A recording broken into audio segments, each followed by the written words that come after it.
Oh, you know what I love? Sports. Love sports. Sports. When it comes to Texas A&M. Where are you getting this information? Let me tell you. Welcome to TexAgs. I need to talk a little sports with you, Ags. David Nuño here with TexAgs Radio. Welcome back to TexAgs Stacked. I'm Billy Lucci. Olin Buchanan. Make a mistake. We're not going anywhere. This is going to be a great program, and we're building it into a great program. The best way for us to win is to do it together. Do you realize everybody knows who you are right now? I stand by what we do and how we do it. Schools are like, we're freaking Texas A&M, man. Like, That's about as pretty a throw-catch combo as there is. I saw the safety roll, the slot fade. I knew where I needed to put the ball. You had no other option but one hand at that point. Yeah, man. 50-50 ball, I got to come down with it. You know, if I'm betting on anybody, it's the Aggies.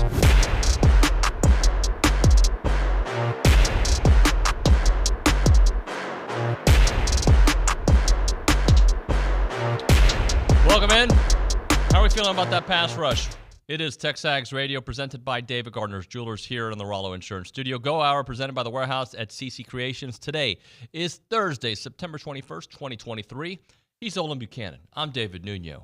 And Maroon never looks so good with Maroon you here during the Go Hour. Opie, I'm going to ask a simple question about how we feel about the pass rush. And I know that none of us are happy with where it is, but follow me on this, okay? So just, where are you on the pass rush? I'm disappointed with it. Okay. I'm confused by it. I'm confused on how you have that many guys on your defensive line that everybody wanted, and you can't get consistent pressure. But I'm impressed with Shamar Turner. The Florida victory over Tennessee, one of the things that people were talking about was their defensive line being dominant. You know how many sacks they have on the year? I don't. Three. They are the worst in the SEC.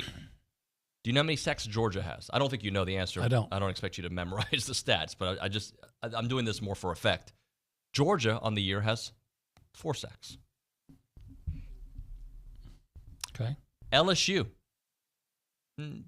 Mason Smith missed the first game. Pretty nice player. Probably about 5. 5 sacks. Mm-hmm. So what I'm saying, I don't think stats tell the whole story, because I think the story of A&M is we haven't seen enough of a pass rush to cause a quarterback to feel like he's in duress. Right. But sacks don't tell the whole story. They don't. A lot of times, pressure is better than sacks. I'll give you an example. I'm watching the Cowboys the other day, right? Quarterback's under the pressure. He's under duress. He panics. He throws interception. Yep. I'll take the interception. You would too over the sack any day. But I don't see the consistent pressure from A&M, and I don't know why. And I have not watched Florida closely. I watched that part of that game, but I don't remember if, what's his name? Joe Milton was in duress for most of the game. I don't remember at the moment.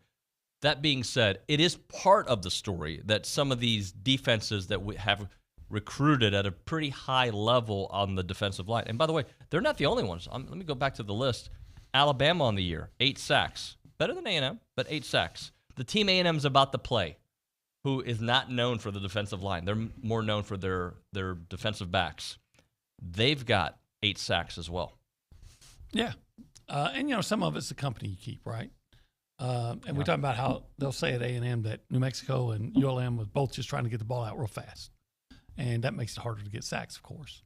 And neither one of those teams were really successful offensively. But Miami, that's the game you go back and look at, and you had 2. And I think besides those 2, I think A&M was credited with a quarterback hurry just one other time. So statistically, they had 3 times. Of all the times Miami passed, there was only 3 times that the quarterback was under pressure. A couple other notes of interest in this game.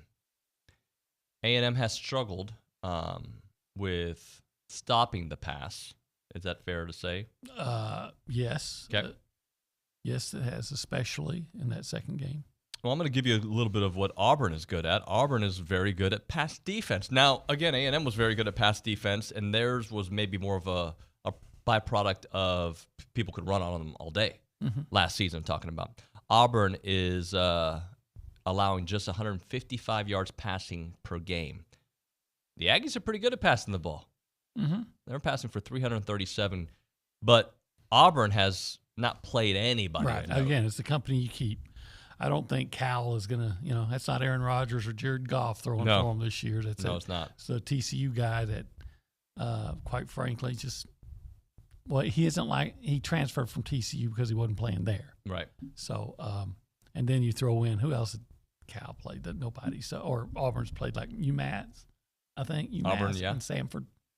So it's the company you keep, but I know Auburn runs the football pretty well. They do. Supposedly. They, I think their main guy is like 24 attempts for 124 yards, something like that. I think Thorne might be their leading rusher right now. Sorry, I was talking about the running back, but yes, Okay, Thorne has run. But he had that was in one game. One though. game. Yeah. Last week against Samford, had like 120 yards scrambling.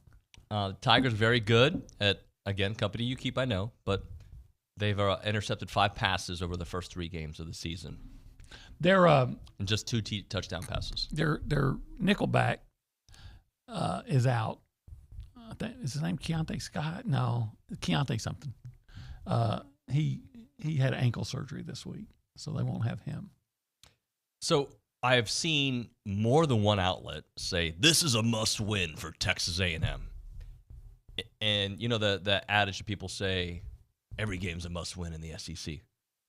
Yeah, every game this season. Now, if A&M were to lose this game and then win out, which would seem unlikely under that scenario, then it wasn't a must-win. Right.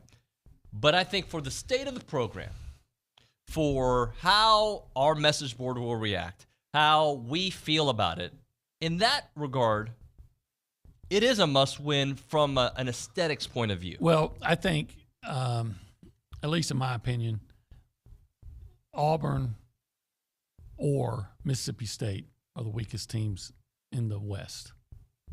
And if you lose to Auburn, it becomes A&M or Mississippi State is the weakest team in the West. One game makes all the difference in the world. Because a week ago today, we weren't sure about Mississippi State, and they got exposed. They did. There were questions because when you go into overtime, and I think they were at home, when you go into overtime at home to beat Arizona, right, then you're like, okay, there's problems here, and I think it starts with the coaching. But, yeah, anyway, A&M needs to win all their games, but it starts with Auburn, and this is a game, quite frankly, you should win. And if you lose it, there should be some angry reaction. You should be angrier if you lose this game than your A&M population was at losing to Miami. Right. Miami's good, and it was on the road. This is a team you've got 5-star guys all in your defensive line. Their offensive line is a group of 5 all-star team. They got a tackle from Tulsa. They got a center from East Carolina, I think a tackle, or a guard from Western Kentucky. Where did I see that Pro Football Focus had some grades out there, and I feel like some of their offensive line was actually graded higher than what A&M's was, but whatever. It is what it is.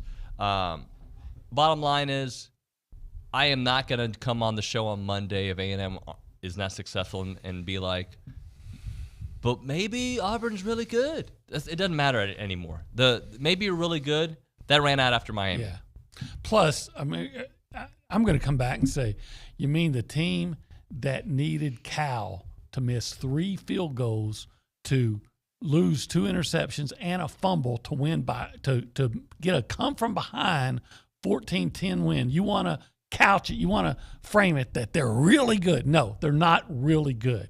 They're capable because they're an SEC team. You have to respect them all. But if you can't come into this game saying, you know what, A&M should win this game, then – Well, I thought A&M should have beaten Miami by double digits going into that game. I thought they could have. Right? And my thinking at that point was we'd probably get the Tyler Van Dyke that we saw the year prior. What I wasn't banking on is a team that forgot how to tackle. In that particular game, they forgot how to tackle. It's true. If that is a thing that's going to plague them all season long, then all these projections and thoughts out the window. But if they do what football players are supposed to do, get better, and tackle, they're going to win this game, and they're going to win. I don't know if comfortably is the right word, but they're going to win the game. Yes, and quite frankly, in my opinion, for what that's worth, which is nothing, A&M should win this comfortably. If you put talent to talent, heck, Hugh Freeze even took on his press conference Monday, went out and talked about how much more talented A&M is than his team. And usually, coaches are always sandbagging a little bit, but I don't think anybody who's paying attention think he's sandbagging. They're saying, "Oh yeah, he's just stating the obvious." I want as good of players as possible, coached at the highest level. That's what I want. And if that means that we're a 3-star that becomes a 5-star in front of our eyes, like Anaya Smith, all good. I don't care about, I care in December when signing day comes. But at the end of the day, once you lace them on, it doesn't matter. Who on Auburn's team would you take to replace somebody on A&M's team? At the current moment, I can't think of I'm sure there's somebody. I can't think of somebody. Yeah, I mean, they have a good tight end, but I don't know in the long run. He's very athletic. I'm pretty happy with Jake. I'm happy with Max. I think Theo's progression is going to be nice. They got a receiver named Fair that Jimbo recruited, but would he start in front of the guys that A&M want to start? They got a linebacker that's pretty good, Asante. But as you go back, the point is there's no way anybody would trade rosters A&M to Auburn. Can we give A&M – at the end of the day, it's about wins and losses. So I understand giving credit at this point at 2-1 is way premature. But I at least do want to give the coaching staff credit that they fixed – it looks like they fixed the offense. I feel really good about what Bobby Petrino's done. I feel like so far through 3 games, linebackers are pretty good. They're playing at pretty high level. Yeah. Okay. And they're stopping the run. Mm-hmm. Okay. Those were the 3 glaring holes. Now, we're still TBD on the offensive line. We are. But those 3 holes, they did go in, again, just through 3 games. It's much better. Those 3 areas are much better. They are. Now, start covering somebody. And get some pass rush and protection. Protection, pass rush, coverage. Those are the 3 areas that A&M has to be better at. But I did want to, because I don't want it to be a poo-poo party. That's probably not the right way to phrase it. You know what I mean? Because there are some things that I'm elated with the offense. Yes. I want to see a little bit more running, but it's working. And I want to see more. I'm not saying make him start and everything, but I want to see more Reuben Owens. Man, he made some cuts last week. They're just filthy. I told Billy this during Luchador. I was writing on my notes. He is a step. I think I even told you in the press box. As the game's going on, I make these little notes as the game's going on. And I wrote, he is a step away from breaking a big run. Because remember, he had all these one more step. And then he had one. And then he had it. It was literally a play or 2 after I wrote that note down. It was like, it's coming. Yeah. You can see why this kid's special. And I think it was a 24-yard touchdown, if I remember. 21.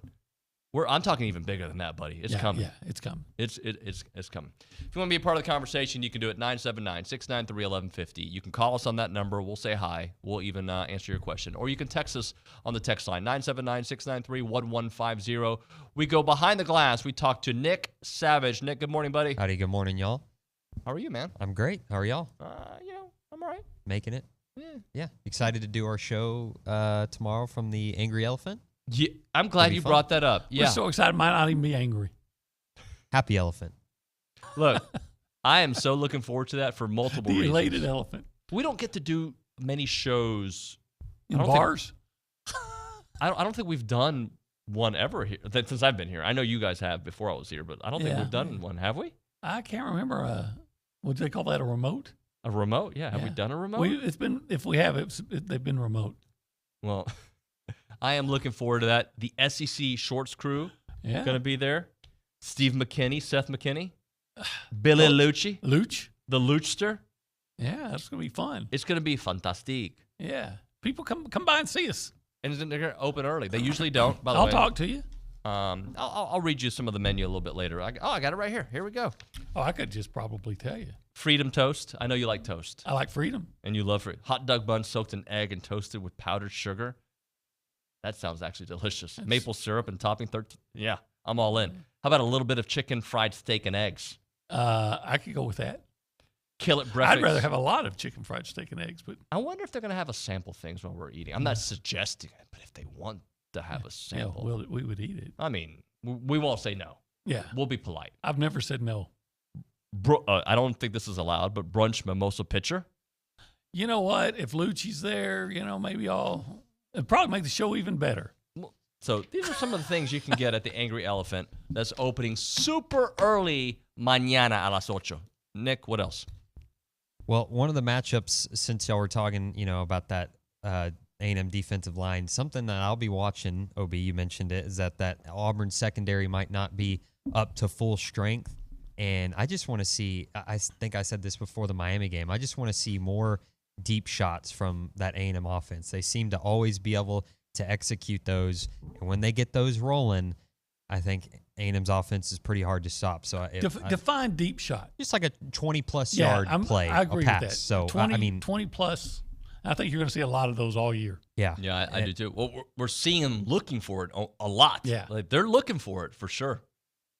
By the way, Natalie on the YouTube chat says, what is Angry Elephant? OB, what is the Angry Elephant? Angry Elephant is your neighborhood bar, and where you can go and, what they like to say, you can get liberal drinks at conservative prices and love your love your politics, love your bar, and first off, and it's real close to my house too. It's good. It even makes it better. In fact, afterwards, I think you're gonna have a bunch of the listeners. Yeah, everybody come stumbling over to my house drunk. Aggies gather at the Angry Elephant. The Angry Elephant, like your politics, love your bar. Find an Angry Elephant near you in Bryan, Cobble Station, Magnolia, San Antonio.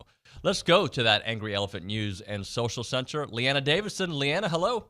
Good morning, guys. Good How morning. are you? How are you? I'm excited. I'm excited for SEC footy to get underway. Super excited. Let's get into it. What news do you have for us this AM? Speaking of SEC matches, volleyball won against Mississippi State last night. Whoop. They beat the hell out of them, actually, 3-0. We have soccer also up against Mississippi State tonight, 6:30. Unfortunately, it isn't a home game, but you can stream this on ESPN+. We also have women's tennis at the NC State Invitational starting today. We have men's tennis at Oklahoma starting tomorrow. Equestrian came in ranked 4th in the preseason poll as well. Yeah. We also have cross country in Boston this weekend at the Battle in Beantown. So that'll be awesome too. And they've come in first in both their previous meets. So awesome Leanna. Stuff. Yeah, very good. OB. Oh, by the way, happy Earth, Wind, and Fire Day. Is today that day? Yeah. Do you remember? Pardon? Do you remember? Today's Earth, Wind, and Fire Day? I did not remember. The 21st day of September? Is there a joke here? Is there a line in the song? That's the song. It's like their biggest song, maybe. Yeah, big Happy Earth, Wind, and Fire Day, everybody. Actually, Sutton, who's going to be on the show in a little bit, actually did text that earlier today. I think he says, Happy Earth, Wind, and Fire Day, 21st day of September. Yeah, look at that. And also beat the hell out of Auburn. By the way, she mentioned something about soccer. I think on Sunday you have plans, buddy. Do I? Yeah. Yeah, I do. I do, as a matter of fact. Yeah, I think it's going to be at Ellis Field. You know why? I was thinking I was watching the Cowboys. Well, you could do both. You could have it on your phone. It's Taylor's night. Oh, Taylor Swift night? Yeah, I think I'll miss that. No, I think you need to go. No. First 500 fans, get like a shirt or something. And a cup. Yeah. Oh, yeah. A cup? Well, I don't play sports anymore. I don't need a cup. Not that kind of cup, buddy. Oh, I thought they were giving out Taylor Swift athletic supporters. There's a couple of giveaways. I may have gotten which ones are off. But Taylor's night, you got to go first 500 fans, get something. I would not want to deny a bigger fan by being there. Look, I think you should go with Kevin and both wear your Taylor shirts. All right? That's what I think you should do. Oh, gosh. Kennedy, Cavan, and her Taylors. I'm just not what they call their fans Swifties. Swiftie. Yeah, I'm not a Zane's a Swiftie. I'm not a Swiftie. No? No. I'm not an anti-Swiftie. I just say, you know what? To each his own. Enjoy what you enjoy. If you enjoy Taylor Swift or Earth, Wind, and Fire, you're probably a preteen age girl. She's been around for a long time. There's a lot of 30-year-olds that like her. Okay. And power to them. All power to them. Leanna, are you a Swiftie? Personally, I'm actually not a Swiftie. That might be a little... I like Taylor Swift songs here and there, but I'm not a die-hard Swiftie. Right. So I know that's terrible. Hey, I'm a young demographic. I should be a Swiftie, but... Well, and now you're going to have some people come after you. Even at 60, almost 62, I just think I have too much testosterone to be a Taylor Swift fan. Actually, I saw basketball jamming out to Taylor Swift songs the other day at their fall camp. Did you guys see that? It was posted all over social media. So there's some Swifties in there. Looks like a disappointing season. Henry Coleman. Henry Coleman, he was jamming out. I will Wade not Taylor. tell Henry Coleman what he could listen to. Henry Coleman can listen to whatever. All right. Yes. We are late for a break. So on Sunday, we can't go to Fargo's. No, we can't because it's closed. Yeah, because It's they like got to rest, yeah. right? They get a rest day like you do at the gym. Monday, also rest.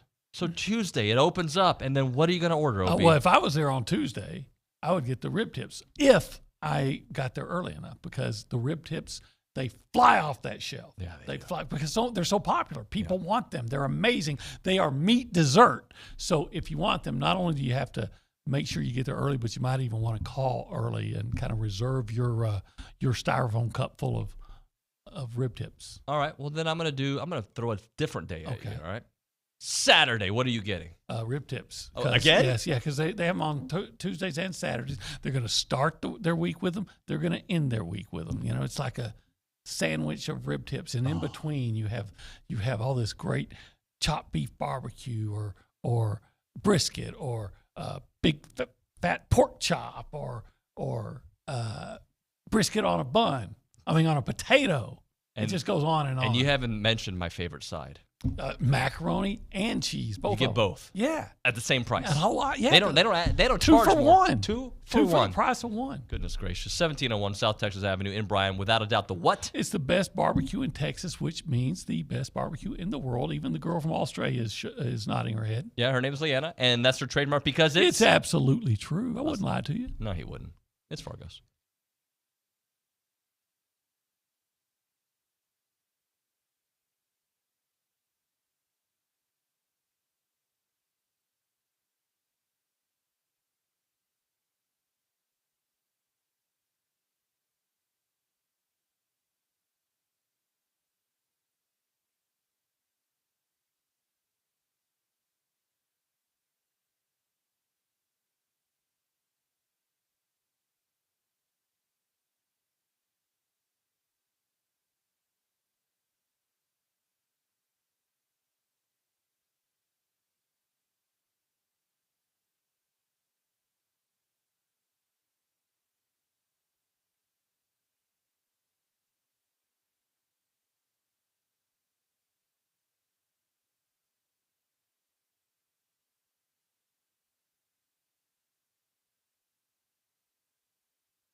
Do you remember?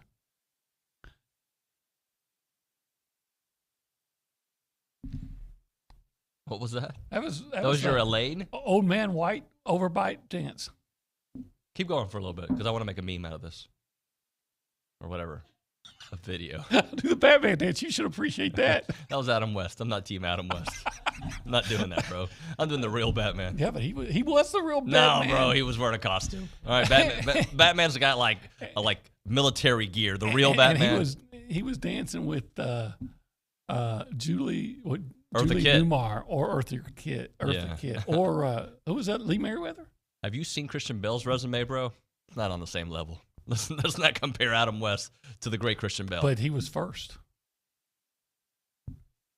He almost ruined the character for everybody. He did not. Batman can't be out of shape. You know what? Well, why not? Because all he does is uses His apparatuses and gadgets. Have you seen like the bruises and the bones that have broken on that poor man from jumping off of buildings? You got to watch The Dark Knight. Was it Rises? Yeah, The Dark Knight Rises, where he's got all these. Did you see Adam West and Robin walking up on with the I don't even know what they call it. Utility belt? No, they were walking up the side of the building, and some celebrity would always open the window and talk to him. Yes. I think that's called jumping the shark. Okay, enough Batman. Can you really ever have enough Batman? No, actually. Now you mentioned it. Whenever the Christian Bale one is on, my family stops what we're doing. Oh, really? If the Michael Keaton's on, I'll watch it. If Val Kilmer's on, I'm out. If George Clooney, Val Kilmer's okay. George Clooney, I'm out. The new guy, Robert Pattinson, I'll watch it. It's not the same. Bale was the Batman. I was always just partial to the Catwoman. Which one? Halle Berry? Eartha Kitt? Yes. All of them. All of them. The whole litter. Lenny Kravitz's daughter, what's her name? Okay. Miss Kravitz? Miss Kravitz. Wasn't she on Bewitched? She was the neighbor of the... That's right. Okay. Let's get the show back. When are y'all going to start talking about football? It is TexAgs Radio. We are presented by David Gardner's Jewelers. We are here in the Rollo Insurance Studio. Why am I using this voice? It's the Go Hour presented by The Warehouse at CC Creations. Before we get into Heisman, and I do want to get into Heisman, we may do that in the next segment. Let's go to this text. We go to the Angry Elephant News and Social Center. We got a text from Bo, class of 2014. Leanna, can you read that one to us, the 512 area code? Yes, he says, "Hey, Nuno, my wife and I are expecting..." Rewind. Start that again. My wife and I are... the hey part. Start from the hey part. Hey. Oh, no, you're going to make me pronounce it. I can... Yeah. Hey, Nuno. Is that No. Let's try again. It's got a little tilde. You've listened to the show. You're going to have to go through it with me. Yeah, I can Nuño. That's my accent. It doesn't No. Nuño. Nuño. Okay, that's better. That's better. All right, Lee. My wife and I are expecting our first child, a boy, in March 2024. Recently, I told her if this season goes the way we want and the Aggies make it to Atlanta, led by 15, then we'll name our baby Connor. She is not in agreement as of right now. Is that unreasonable? Buddy, even if she was a female, a baby girl, I think Connor would be okay. Connorella, yeah. Listen, on stuff like that, sometimes you just have to put your foot down and be a man and say, listen, wife. Don't even call her honey. Just say, listen, wife, I have spoken. His name's Connor. I have spoken. And she'll respect you for that.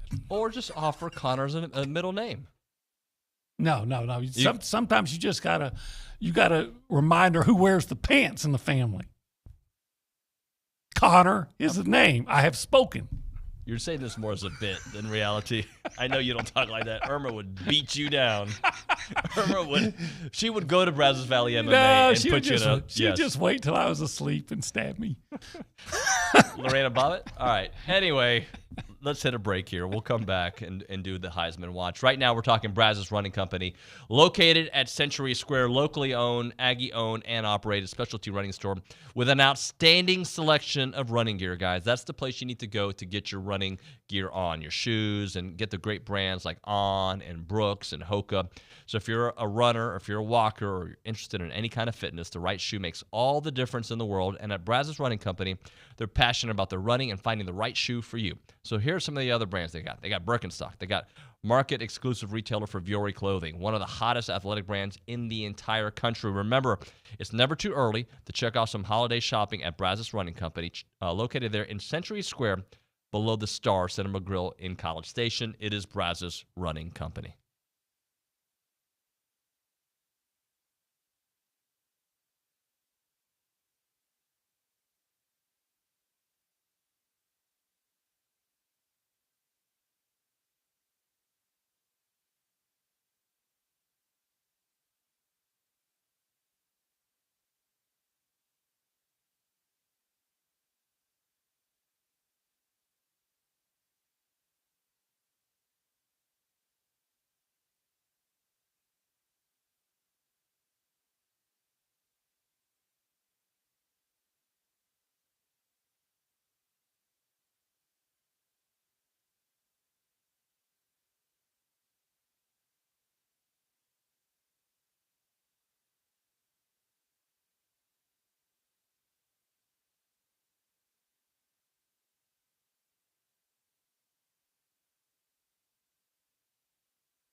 Go ahead.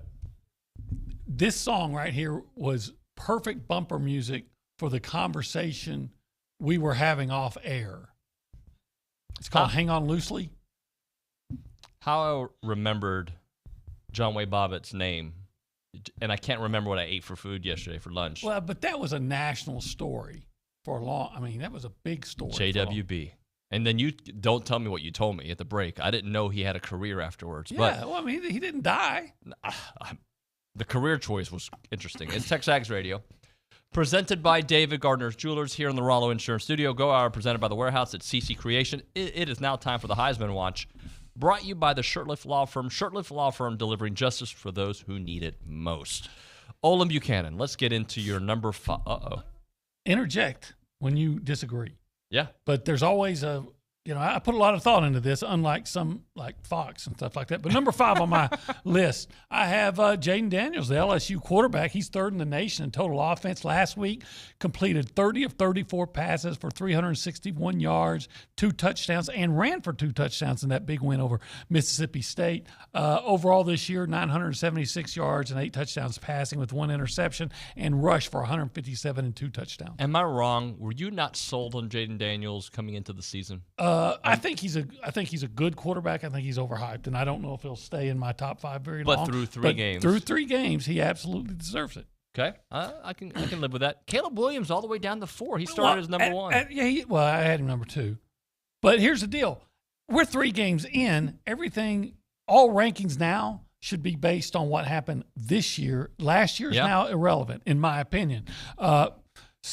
He's averaging 4 touchdowns a game. That's great. The Trojans were idle last week, so he couldn't build on his stats, but he has a big opportunity this week against Arizona State. Anyway, through 3 games, 878 yards, no interceptions. All right. I can live with this so far. I'm giving you a yes. Okay. Number 3, I'm dropping a guy down from number 1, Jordan Travis, the Florida State quarterback. I think he's had consecutive mundane showings.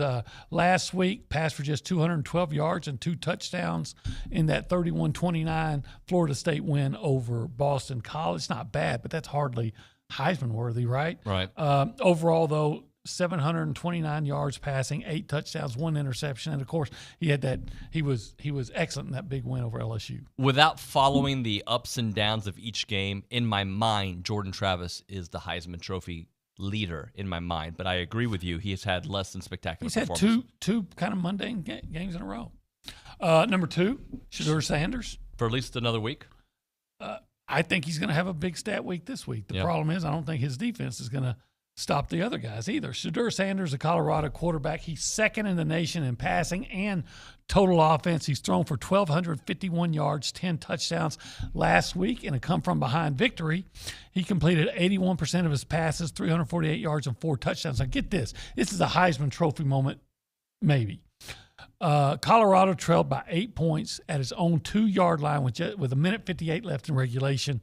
On that drive, he completed 5 of 6 passes, 98-yard drive, 5 of 6 passes for 106 yards. How did he do that? Well, there were a couple of penalties. So 106 yards on that drive, 5 of 6 passes, threw a 45-yard touchdown pass, and then a threw for a 2-point conversion to tie it, and then they won it in regulation. Pretty incredible stuff. I mean, that's Heisman worthy performance right there. I was listening to what's his name from not Michael Lombardi, the dude from Pro Football Talk. Floria? Mike Floria, yeah. And he was saying he could see a scenario where Deion goes to Alabama, and Saban is the head coach emeritus, and Deion kind of makes it his over the next couple years. That was his hypothesis. Yeah. I mean, nothing in college sports surprises me. Affleck would like that. Affleck would love that. Apparently, those guys are. I didn't see the 2020. Was it 2020? 60 Minutes, excuse me, on Deion this past week. But apparently, he just raved about Saban quite a bit. And, well, who doesn't? No, true. Number 1. Tell me if you disagree. Michael Penix, the Washington quarterback, averaging 4 touchdowns a game and more than 400 passing yards a game in a blowout of Michigan State. Last week, Penix threw for 473 yards and 4 touchdowns. That's 473 yards and 4 touchdowns. But he's been remarkably consistent. He had 405 yards passing and 5 touchdowns against Boise State, 409 yards and 3 touchdowns against Tulsa. Not surprisingly, he leads the nation in passing and total offense. He was a guy that we heard would be in the top 3 this year. He's certainly living up to it in the early part of the season. So Fox, one of our interns was pointing out this to me. They had the quarterback at Michigan at number 5. J.J. McCarthy. Yeah. What has anybody done at Michigan to warrant Heisman consideration this year? I mean, they've scored 30 points a game here, but, I mean, has anybody been, quote, among the most outstanding at Michigan this year so far? Not yet. No, they've been good, but I don't remember his highlights really jumping off the film. Right. So I wonder how they come up with McCarthy right now. OB, where is the SEC in pecking order of conferences this year so far. Not where they're going to be at the end of the year, because I think many of us believe Georgia is, not only are they the number one team in the country right now, they might stay there for a while. Well, I would think if you were saying maybe fourth. Okay. So you'd put them behind the Pac-12. Well, the Pac-12's doing excellent. Right. How do you put them over the Big 12? You can't. Big 12 is 6-6, and the only victory, Missouri with the 61-yard field goal. Yeah. Arkansas just lost to BYU. Alabama lost to Texas, and then the ACC, A&M lost to Miami. Who else has played an ACC team? Wake Forest beat Vanderbilt. Of course, you expect that. I mean, what's the biggest win? Florida State beat LSU. Florida State. What's the biggest win in the Big 12? The SEC this year? In the SEC, I think you said the other day, Missouri. Missouri beating Kansas State. Because when Ole Miss beat Tulane, that's pretty impressive. But Tulane didn't have a starting quarterback. Yep. Now, if you ask me who I think's the best conference, I'm going to tell you I think it's the SEC. But through 3 games, if you're going to base it on results and head-to-head competition, all those things, you'd have to put the SEC, I think, fourth. Does the SEC, as the way things stand today, get 2 teams into the playoffs? I would say no. Yeah. Because let's say you got to beat Georgia, right? Most likely. Yep. So if Georgia's going to be in and probably be undefeated, but let's say Georgia wins the conference championship, unless it's Ole Miss somehow running the table, somebody's going to have 2 losses. Yep. And I don't see Auburn running the table. So here's a note I read. Conor O'Gara had a column about this. It's worth noting that 16 out of the past 17 years, the winner of the SEC championship game played for the national championship game. During those 17 years, 2007 LSU was the lone SEC championship winner that had 2 regular season losses. Yeah, and a different college football world, by the way. And that was bogus. I mean, it was. Les Miles said, "Hey, we were undefeated in regulation," which they were, and media jumped on that. Yeah. And, great move by him. I think the best team in the country that year was 07 was actually Georgia, but they lost early. Was that the 12-9 Alabama year? The 12-9 game that came. That was LSU. That LSU was like won 2009. Was that 9? Okay, it wasn't that same year. I think. Okay. But in 2007, I think Georgia was the best team, and they played, if my memory serves, they played Hawaii with Colt Brennan. That guy was putting up some crazy numbers. And they destroyed it. Yeah. The pass rush, they couldn't handle. And I thought West Virginia was the second best team, but that was the year they were undefeated and choked. Their field goal kicker missed a bunch of kicks. That's right. Against Pittsburgh. That's right. That is right. And so somehow. Was that the Steve Slayton year? Yeah, Slayton and Pat White. Yeah. And somehow Ohio State, which had lost in November at home to Illinois, and LSU backed into the championship game. Mm-hmm. Yep. Oh. So as of now, and you say, why do you think the SEC is still the best conference? Well, I think they're still the most talent. I think they just got to. So if these games were played at the end of the year, yes. You think they might have different results? Yeah.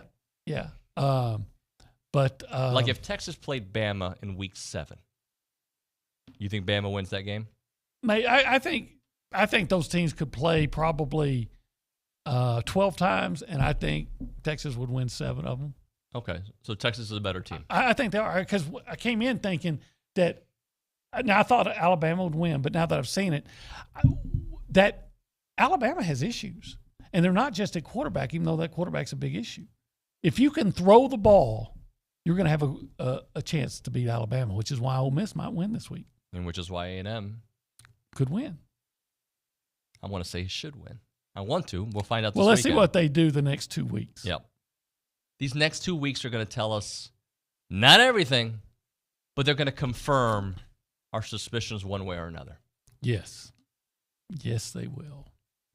Miami started that assumption like, feel a little better after ULM.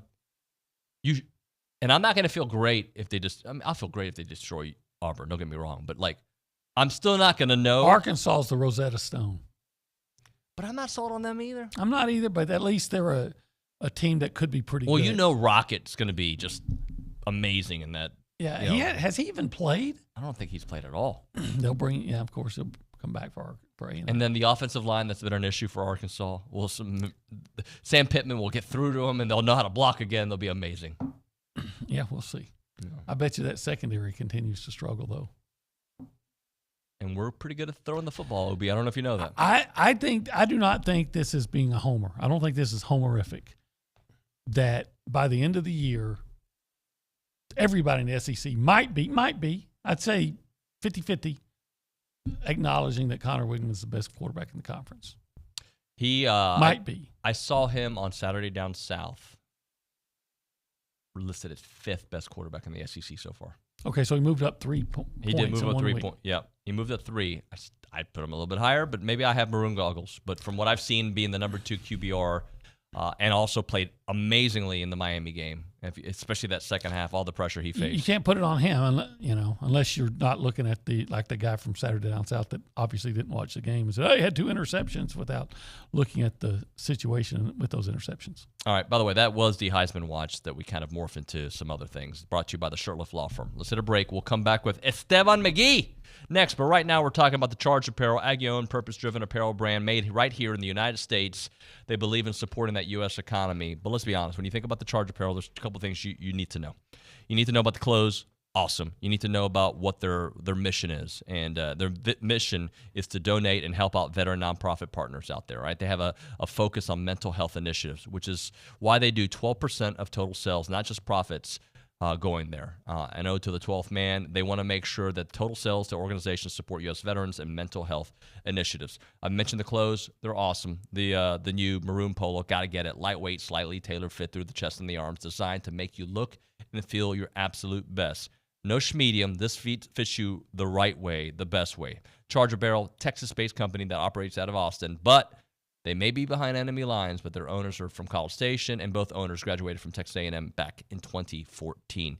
Say hi to the good guys over there, Tucker and Travis there, who were part of the core here while they were at A&M. The website, thechargeapparel.com, or find them on Instagram, The Charge Apparel, or on X, The Charge Brand.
We're back. TexAgs Radio, presented by David Gardner's Jewelers. Rollo Insurance Studio Go Hour, presented by The Warehouse at CC Creations.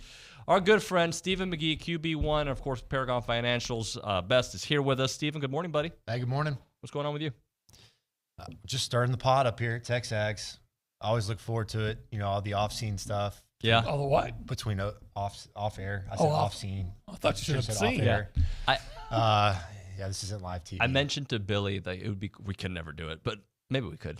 But having like a TexAgs After Dark kind of thing where you, like the conversations we have at the break are actually broadcasted to folks. Yeah, I would love to have a camera live in the Fishbowl 365. You can hear everything that's going on. Where people forget. They've been warned that they're on camera, but then, you know, a week later, they're going to forget and they're going to say what they're going to say. But I think it could do pretty good. Yeah, you know, Savage and Zane and Bronny's showing up now. There's always a good discussion back there. There's some things that we talk about here. I'm like, the mics are on. They're not on, but I'm glad they didn't catch that. No, they do. They record it. They send it to you later. They're like, oh. They have caught us on stuff. Hey, let's do a little buy, sell, lease. Quarterback situation. I'm going to name some quarterback situations. Tell me which one you're going to buy, sell, or lease. Bama with Jalen Milroe. Oh, God. Auburn with Peyton Thorne. And Florida with Graham Mertz. Ooh. Who had a nice week. Well, I guess the easy answer is Florida because they won, but I'm not a big Graham Mertz fan. I just don't think he's ever done it. I've never seen him do it at Wisconsin, and I just don't love him at Florida. I have not seen the Auburn kid play one time, so I'm not even going to lie to that. But I'm just going to buy him because he hasn't proven me wrong. And I've got to sell the Alabama situation. Look, Milroe's a good athlete and everything, but there's a lot of pressure on him right now because there's been so much conversation around their play. It's a very, very tough deal. He's definitely, in my opinion, the best of the three, which was surprisingly I've never seen an Alabama quarterback situation or any position on their football team look so incompetent. But I'm going to sell that situation still. Olin? I buy Milroe.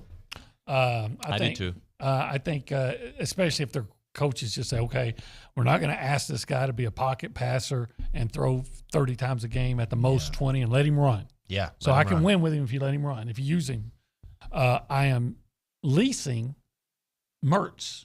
Mertz's history is he can put up some numbers. His problem is interceptions. So if you can keep him away from interceptions, and maybe you can't, but Thorne has his history is he's been good when he has good receivers. Take Keon Coleman away from. Was he there with Kenneth Walker? I'm trying to remember. I think he was 2 years ago. So he had good talent around him. I don't think he has. I mean, he has SEC caliber receivers, obviously, but I don't think he has a big crew of really difference-making receivers this year. And I think you'll see him have some very mundane numbers at the end of the year. Hey, let's go to the Angry Elephant News and Social Center. I'm going to have Leanna read some text, but Ryan says that West Virginia kicker in 2007 was Pat McAfee. Is that right? What? He wasn't a kicker? I thought he was a punter. That's what I thought, yeah. Well, maybe. I don't know. Did he maybe hold was he the holder? I don't know. I just know that they lost because they choked. Leanna, let's get Randy and B in Austin's text then, if we can, please. He says, ask Steven if Connor reminds him a little of himself. I wish I'd still be playing. That'd be a good deal. Maybe the way he attacks the position. The most I had in common with Connor was the fact that I wore 15 as a redshirt freshman and he wears 15. Okay. It kind of begins and ends right there. Yeah, he didn't even have the same hair. No. Yeah, Connor has hair. Well, but you had hair then. Well, it was starting to thin. Back then, no. Oh, yeah. Really? Oh, yeah. Huh. I had an early thinning. They're both good runners. Steven was a very good runner. Both have swagger. Roland hesitated. You said it with such a smirk on your face, like you were stirring the pot. You had swagger then. Different kind of swagger, like, you know. I don't know if I had swagger at all, actually. I was so serious. Yeah, but Is that swagger? But I think Connor's pretty serious. No, because Connor, remember when Connor said, I asked Coach if I remind him of Lamar? Back then, Stephen McGee back then wouldn't have ever said anything. Stephen McGee back then was like Angry Nuño. Okay. Angry Nuño? So it's a thing. I love it. It's Angry McGee. I've never seen you get angry. You're very. I got a little bit in me. Yeah. Yeah, I mean, I'm sure everybody does, Yeah. but you come across as a very nice, happy-go-lucky. Yeah, No. but I'm always looking to fight, though. Always looking to fight. Stir the pot? Yeah, I love it. No, like physically. He's almost most of the time he's like you after one of those games. Was the one where you were taking up for Francione and this is my coach. Damn it! So you like go to your Orange Fitness workout, you crush it, and then you just like go to the parking lot and look for the first guy to. No, in my mind, I have scenarios that play out. Like, I hope that guy does say that. I hope he does. I hope he does. He's about to find out. I do too. I love going through I would that. love to see that. Yes, this I great. Don't you know who to honk at and who not to? You can evaluate the situation. I got honked by a mad mom the other day, and I was scared to death of her. Yeah, you don't mess with mad She moms. was mad, and I still don't know what I did wrong, but something she wasn't happy with, and she gave me the and gave me that stare down. Sorry, lady. I don't want anything to do with her. All right, we got to hit a break. Thank you, OB. Appreciate you. Swoopy's coming up next. TexAgs.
TexAgs Radio presented by David Gardner's Jewelers, Rollo Insurance Studio. Stephen McGee is still with us, QB1, Paragon Financial, and yesterday's birthday boy, Ryan Swope. Good morning, buddy. Good morning, David. So I want to continue this dialogue we were having because I made a comment. I did go after Richard Zane a little hard at the break. But I was commenting. We were talking about children. Slit his throat. Yeah, I did. He I threw didn't some shade on him. It wasn't about him, but I made the comment of I don't really get down. We don't have a lot in common when you don't have kids. I have a lot more in common with dads, right? And there's a different respect because you guys understand I can't go to happy hour. I can't do this, right? I got and there's a badge of honor being a dad, right? And that's all I was meaning by it. And then a whole other conversation came from that. Yeah, well, you resonate with their feelings and emotions as a dad, the highs and lows. I get that. I'm not sure that Zane took it that way. No, I didn't mean it about back there crying. Yes. I got nothing in common with this guy. Okay, so as a dad, since we wear the same hat now, you play the game. What's your price tag? I'm curious play it right to know now. What's your price tag as a dad? Uh-huh. Your schedule stays the same. Okay. You've got to go to Northgate tonight. Till what time? Bars close. Ooh, 2 a.m. Till 2 a.m.? Oh. You shut the place down. 2 a.m., but you got to be at work and do all the normal stuff tomorrow. Nothing changes. You got to be dad, everything else. What's your price tag to show up tonight and go out? $1,500. At least. Cash? Yeah, cash. $1,500. Slope. I need my sleep. I do. I mean, a couple $100. Just buy your drinks. cover my night and rounds. Can you help me get my kids to school and pick up so I get a nap the next day? Nothing. Well, I guess you could use some of your cash to hire somebody to do it. I think. What's your price? I don't know. It's buku. I'm out, player. I can't. That sounds awful to me. And then can we go till 9? I mean, what bar we get? Is it just bar hopping? You're just doing a night of college. Yeah. And everyone's going to be pointing their finger at you who's the old guy? Who's the old guy? I feel that's one thing I've noticed about being in this market. When I was in Houston, I never felt like the old guy. Here, I feel like I'm a grandpa everywhere I go. Everywhere. Yeah, for sure. I get judged. I go to the gym, which, by the way, the gym I go to is Average Joe's. We're built on old people. That's the fabric of our gym DNA. And I get judged every day. Because you're the old guy at the gym? Yeah. I don't wear socks. I wear no-show socks. Uh-huh. Kids nowadays want to wear these crew socks, these white, and they look awful, in my opinion. I agree. But I asked some kid, and I was like, well, what do you think about no-show socks? And he says, it's zesty. Have you ever heard the word zesty? No, that's new. That's new to me. Yeah, it's new to me, too. Zesty. He called me zesty.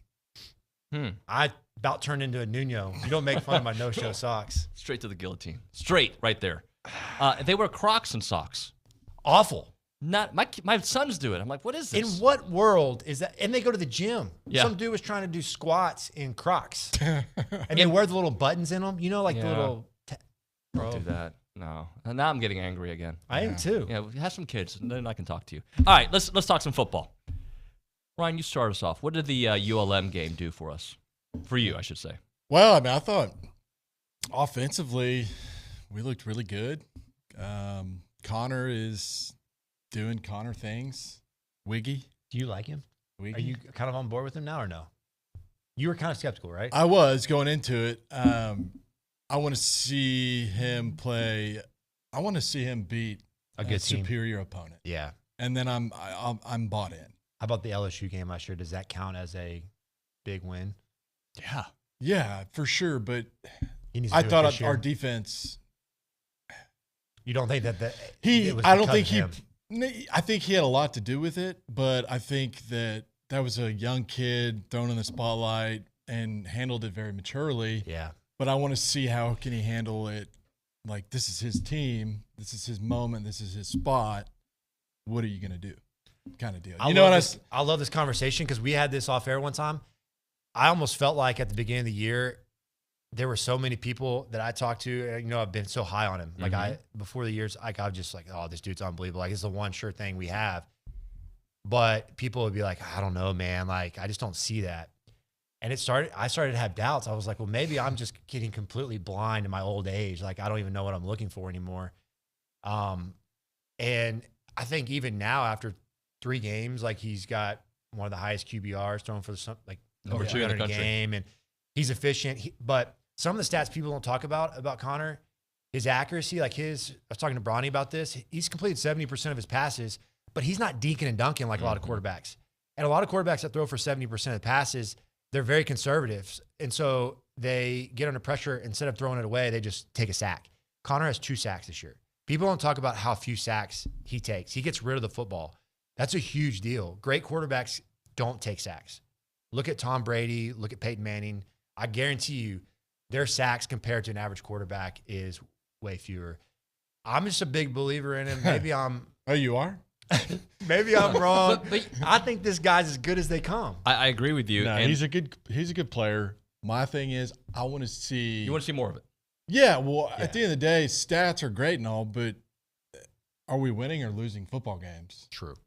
But what I love about him is the game slows down when the pressure comes. Let's just put this. He gives us a better chance to win. I do think that. You win because of him. That's a great point. Yeah. We'll see. I think we're about to be tested here over the next 3 weeks. Can a team? Do you blame the quarterback in a situation in which he has to overcome a lot around him? No, that goes back to it's why the I ultimate think he's team really game. good. It is ultimate. It's an ultimate team game, and for what he is, I mean, his offensive line, I think it's suspect. I think they're doing a lot better than what we anticipated. But he also has a ton of weapons, and he's thrown into a dynamic offense now. I think now I'm on board. You know what I mean? Yeah. At first, I wasn't sure what was gonna happen. You know, I think when you look at the win and loss column, he's going to put up yards, I feel like, because he does have the dynamic weapons. Protection suspect, not just offensive line, but running backs. They've been super suspect. But you have to love the receivers, and then Jake Johnson tied in. Like, this guy's starting to emerge and be a consistent playmaker. But to win football game, I think you got to have it on the defensive side of the ball. Yeah, 100%. And that's where we're suspect. Well, 100%. That's what I was going to say. Like, I can't blame him for having only 2.5 seconds to throw against Miami, or the defense not tackling at all. Right, like that's not on him. Offensively, they could have done a little bit better in the first half. They made adjustments in the second half, and he was phenomenal, right? Yeah. And they scored enough points, I think, to be able to win a game. Maybe a little bit more would have been nice, right? If they would have converted on that last play. But regardless, I can't get mad at him for the yak that we saw Miami have. No. And last year, I would have told you if it was Jimbo Fisher's offense this year, I still would have stuck to my guns because I don't think he emerges in that offense. New offense, this kid could be the best quarterback in the league. So with this offense, man, he's special. Let's talk about those weapons. If you want, man. Yeah. Ja'Day Walker this past weekend. Just special. Yeah. Man, we got depth over there, receiver. It's kind of like, is there such thing as having too much depth? Like, where are you going with the ball? Like, who are you going to? Like, who are you going to throw it to? Did you know who Ja'Day Walker was before last week? I didn't even know. I didn't even know he was a transfer. I didn't even heard of him. They call him All Day? All Day Walker, yeah. I mean, that. And he's big. 6'4". He's a transfer? Yeah. Special. Hey, I mean, like, who are you going to the ball? Anias or Ja'Day? All Day? Oh, and by the way, we have Noah? Evan Stewart who didn't play. And Evan Noah Stewart? who didn't play. And Moose is somewhere there. Wow. Moose somehow got lost in the shuffle this year. And then, by the way, you've got some really good running backs. Well, tight end play was pretty good, too. You got Jake Johnson kind of stepping in the tight end spot. I love Max Wright, but I think Jake Johnson kind of can do it more so in the pass game athletically. But anyway, weapons galore. Yeah.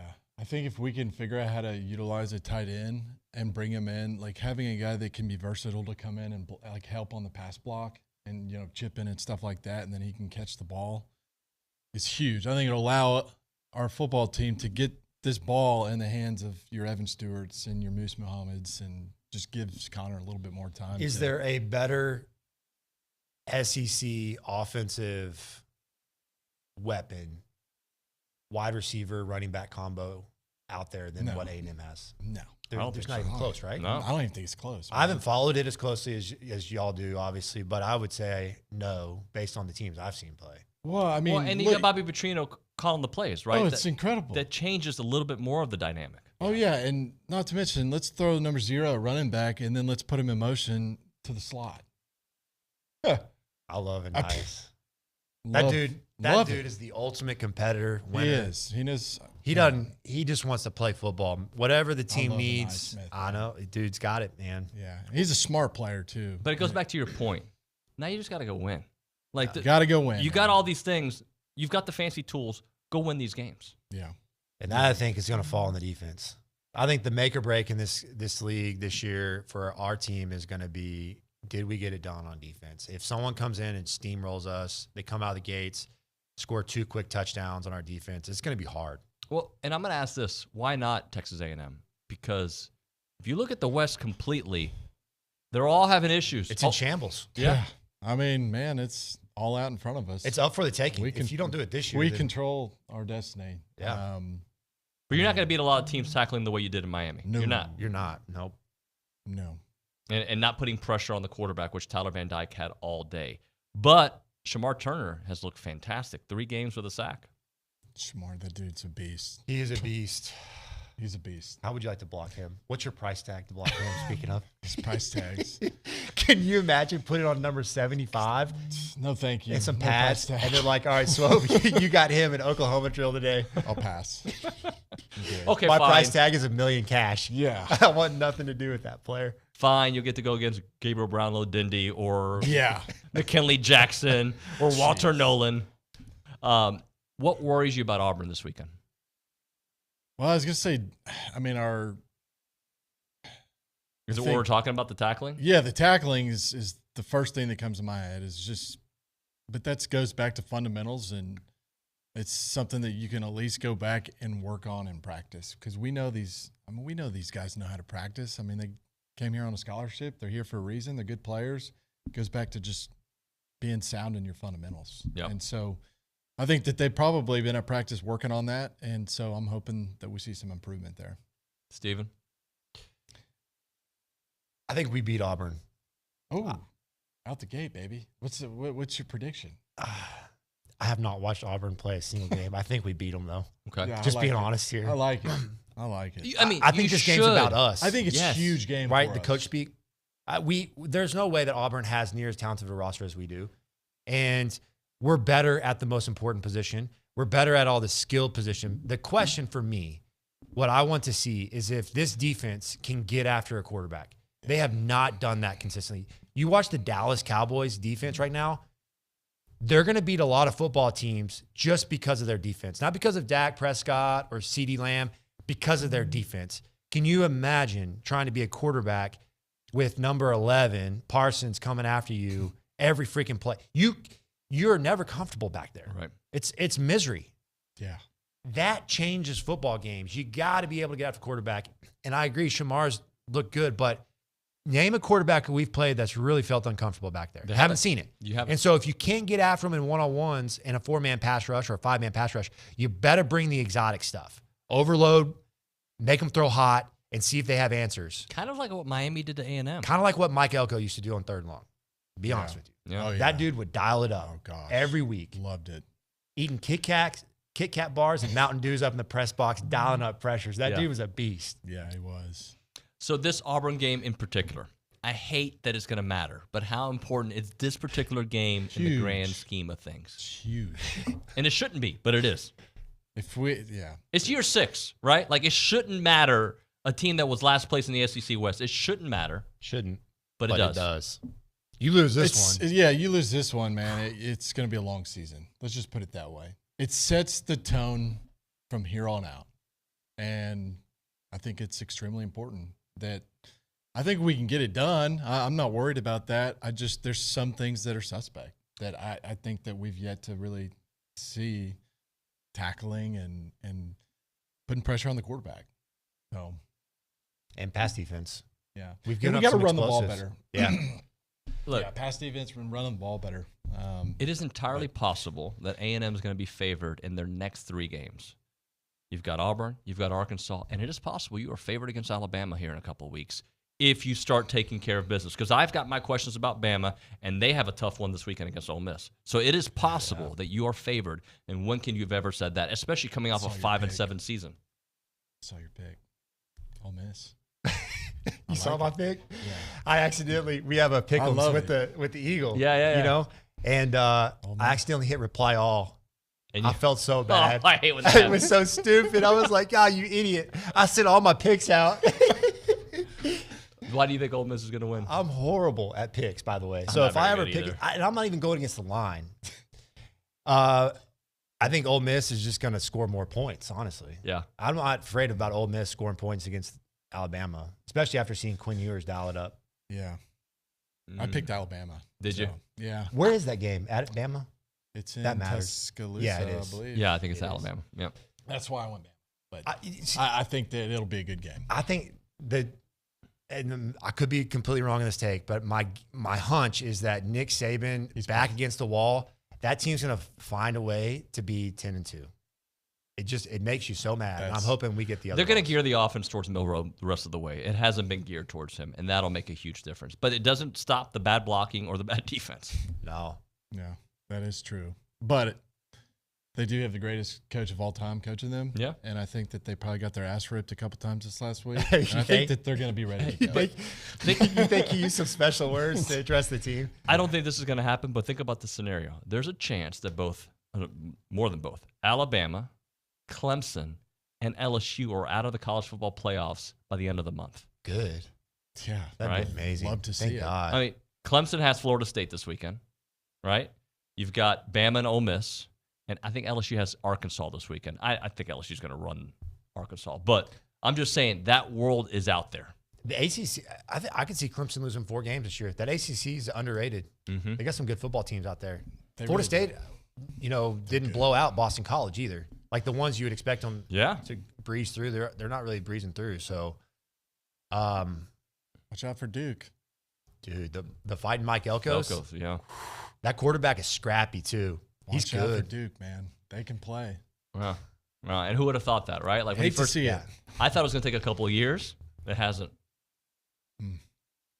He's got something. I'm he telling you, got man, it going, man. He took those Kit Kats and Mountain Dew to the East Coast, and he's bringing the There's a heat. shortage in Texas. We got to get those back here, man. Goodness gracious. Hey, what position group has surprised you this year? I heard you guys talking tight end. Is it tight end? So, offensively, or anywhere? Yeah, anywhere. I think probably linebacker, maybe. I think linebacker would be a good on the defensive side of the ball for sure. They've played better, faster. I think that was a big question mark. I think surprised in a good way, and then I think tight end offensively because those are some of the unknowns. I think surprised in a bad way is probably still got to be offensive line development and pass defense for me. Okay. Yeah, but I don't like know. Or do you say pass rush because you have so much ability? I know you don't have a true Myles Garrett D end, but you've got so many beasts interior. You would expect your defensive tackles to be like I'm thinking Albert Haynesworth, first name that came to my old day, like D tackle. That could still be a disruptor in the pass rush. But I haven't really seen that. I haven't either. Yeah. So maybe that's a surprise. I was more surprised at our just ability to pressure the quarterback. I know we've got all the dudes up there, but I think that a lot of that goes to just your scheme, overall schemes. And, I'm hoping that we blitz a little bit more and put a little bit more pressure on these guys. So Let's get it done. Oh, Ryan, who's going to get it done this weekend? It's a great question. It's such a cheesy radio segue, but it I love works. it though. I'm going back to who I took week 1. Anaya Smith. Okay. Gets it done. Can't go wrong with him ever. No. There's a surefire pick there. I mean, 15's going to get it done. Yeah. I feel very confident saying that now. Heck yeah. You left that for me, though, didn't you? I did. Thanks, bro. You're welcome. My dog. Remember, who gets it done? Who gets it done? I think 15 gets it done. Yeah. I mean, I feel like that's the one that when it's all said and done, it's going to be scoring more points than the other team, right? And I think this team can win some shootouts. The defense can just be a little better. Like, I'm talking like middle of the road good. You're just winning create a lot some of turnovers, games. right? Yeah. Give up a lot of yards, fine. Get a couple turnovers. Yeah, which they haven't done. All right, who didn't get it done? Remember, it can be anybody in college football. It can be in NFL. I don't care. Alabama didn't get it done. Yeah. Struggle at South Florida. Yep. They won. I mean, I guess you could say, well, it's a bottom line game. They're still. Colorado State didn't get it done. Man, they should have won that game. They really should have. Oh my gosh. You know who didn't get it done? Mississippi State. They got thumped. Oof, Yeah, that was brutal. And I said, I think you took LSU and I took Mississippi State last week. You did? No, yeah, on the show. We were talking about that game, weren't we? And I was like, I'll take Mississippi State. And I watched that game, and I turned it off at halftime. It was bad. That was a bad football game. Plus, you got to listen to the cowbell deal. Oh, It's gosh. Yeah. LSU went in there, and LSU's pretty good. Yeah. They're pretty good. But I think everybody in the SEC is kind of in a same SEC West, I should say, in the same kind of area, right? Like, there's still a lot of room for growth on Bama. I think will get better. Yeah, I don't think they're 10-2 Bama anymore, but I think they're going to get better. LSU obviously has come back from that loss to Florida State where they were exposed, right? Yeah. And Jaden Daniels is playing at a high level. He's good. Arkansas is a You team think that he's good. I think he's good. I think that LSU football team is probably, because of the Florida State game, they got blown out in the second half.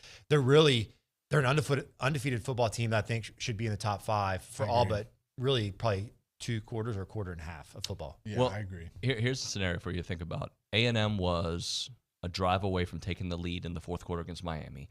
Alabama had the lead against Texas, and LSU was leading at half against Florida State, and they just weren't 4-quarter teams. Yeah. At least early on. It's college football for you right there. Yeah, Gotta that's love why it. they say you got to play 4 quarters, baby. This is going to be a fun year because you just don't know the script. Yeah.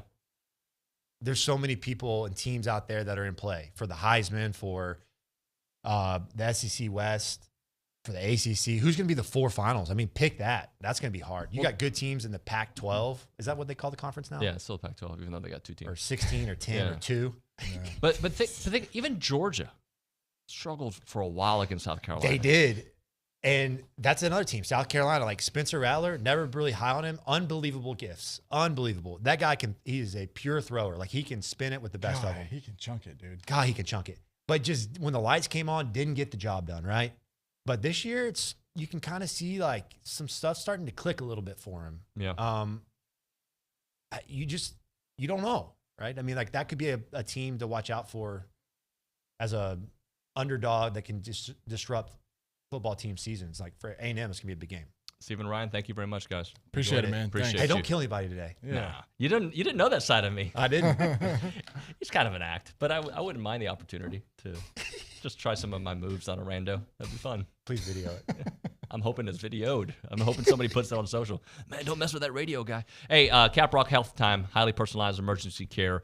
When you go there, their patients are going to benefit from a very unique one-on-one experience. And should your stay require you to be there a little bit longer than expected, they're going to manage every element of your visit with a very low patient-to-doctor-nurse ratio, which means their medical team gets to know you and your individual needs. One of the beauties of going to a Caprock hospital is they have hotel-quality rooms when you stay there, so you don't have to think about being in a dreary environment. You're going to feel very comfortable as they try to get you out of there as quickly as possible. If it's for you or a loved one, just know that that is what they do. They're a patient-centered revolution in care with their sole purpose to make you feel better. And they are 100% locally owned and operated, putting the patient first in every single decision that they make. 2 state-of-the-art facilities designed for patient healing and family friendliness. You got Caprock Hospital in Bryan and Caprock 24-hour emergency center in College Station. They both have 0 wait time for emergency care, so you'll never have to sit in a crowded waiting room. It is Caprock Hospital in Bryan and Caprock 24-hour emergency center in College Station.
And we are back. It is TexAgs Radio. We are presented by David Gardner's Jewelers. We are here in the Rollo Insurance Studio. Appreciate everybody listening in this morning.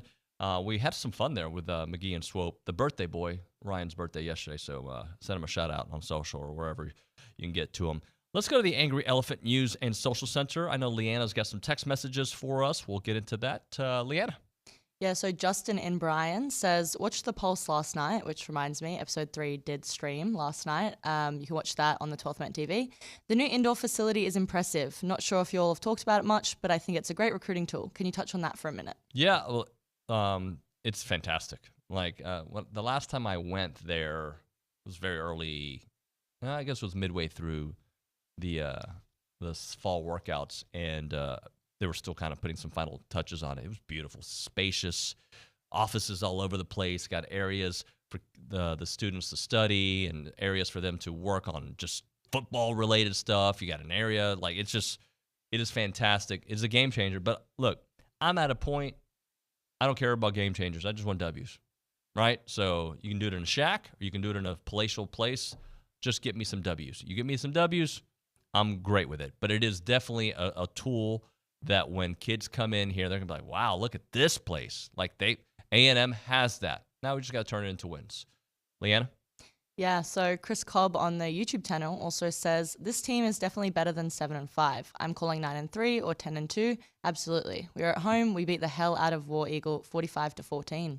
45-14 would make me feel a lot better about a lot of things, right? That just shows that the defense has taken some major steps forward. And offensively, I mean, it's interesting because if you remember some of the talk in the offseason, like if they can get to like 32 points a game. Now, when SEC play comes, it is going to change a little bit, right? Like as it's here, you don't expect the 48 and 50-point games that you're getting against some of these non-conference teams. That being said, it didn't matter last year, right? Like you weren't scoring those points against anybody really, right? So if this team can consistently put up those kind of numbers, I'm like in the mid-30s, because the talk was maybe, like realistically, how much of a jump can you see from the 22 to 32-ish? Buddy, it may be mid-30s, maybe higher. Let's try to get one more in. Madden in Houston says, I think for this offense to really take off and be unstoppable is for the run game to get going to where they can lean on it when needed. I agree that I'd like to see running established earlier. It got better against ULM. It was I think the moment Le'Veon Moss came into the game, it gave that backfield just a different look, and they were able to really start running downhill more. And in the second half, you saw that. All that being said, you have multiple ways with this offense to run the ball, if you will, like these quick dump-offs and whatnot. I want to see more of it, though. I want to see more Ruben Owens. I want to see more Le'Veon, and that doesn't mean I don't want to see Amari. I want to see Amari. They all are filling a role that is needed. I'm so happy that Le'Veon's back, though. He is the kind of guy that I think you are going to be like, wow, look at these numbers, look at that. They just got to block a little bit. And we've said multiple times that Ruben Owens is just going to break through here momentarily. When we come back, we'll talk to Aaron Torres. We'll try to get a macro view of what's happening in the SEC. But before that, let's talk about Heritage Films. They made documentary films for families, and the cool thing is it's stuff you can do together, right? Like when we're talking about these documentary films that are Netflix style, HBO style, it's one thing to hear me talk about it, another thing to experience it. It's another thing to experience your family story put on the big screen at your house with your kids there, your dad there, with your cousins, and like all experiencing like when you were younger, going to movies with your family. Imagine that, but that story is about your family. And Chance McClain does these documentaries about your family business, your family ranch. And they are 2 hours. They are in-depth. They are shot so well. They have all the pictures and video to make that story so exciting. And it's something that is not only a gift for the person you're honoring or the family you're honoring, but the future generations that don't know the story, that'll get lost through time. They don't know some of the intricacies of the way your family really got to where they are. It's a cool thing, and I highly recommend you do it, and don't waste time doing it. And they also have the Yearflix, and the Yearflix is an awesome tool, and it's more of a 20-minute video, and it can be for anybody, but it's more for kids, right? These Q&A videos that are done fast, and it's like a benchmark video. You get to know your kid on a different level. Q&As that like what kind of food they're into, movies, some past experiences, quickly shot, and with the green screen to help tell that story. It's fantastic. The phone number, 713-893-8341, 713-893-8341, or check out the website, yourheritagefilm.com, yourheritagefilm.com.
TexAgs Radio, presented by David Gardner's Jewelers, Rollo Insurance Studio. Looking forward to talking about big college football storylines with our buddy Aaron Torres from Aaron Torres Online and, of course, nationally on Fox Sports Radio. AT, ¿cómo está, señor? Todo bien. How we feeling this week? You know, big game this week in Aggie Land. Yeah, I think that's my problem, that it's a big game. And let me explain, Aaron. It is a huge game, because I think it'll set the tone for how we feel about this team moving forward. 1,000%. It shouldn't be that big of a game. It should be a no-brainer. A&M mops the floor with Auburn. But until they start giving us those kind of performances, those are the questions that we'll have going into this game. Yeah, it was funny. I texted during the Monroe game. I didn't get to watch a ton of it. I texted the guy who runs our Torres on Texas A&M Twitter account, which if you're not following, make sure to do so. All Aggies all the time, especially if you can't stand me on my main feed.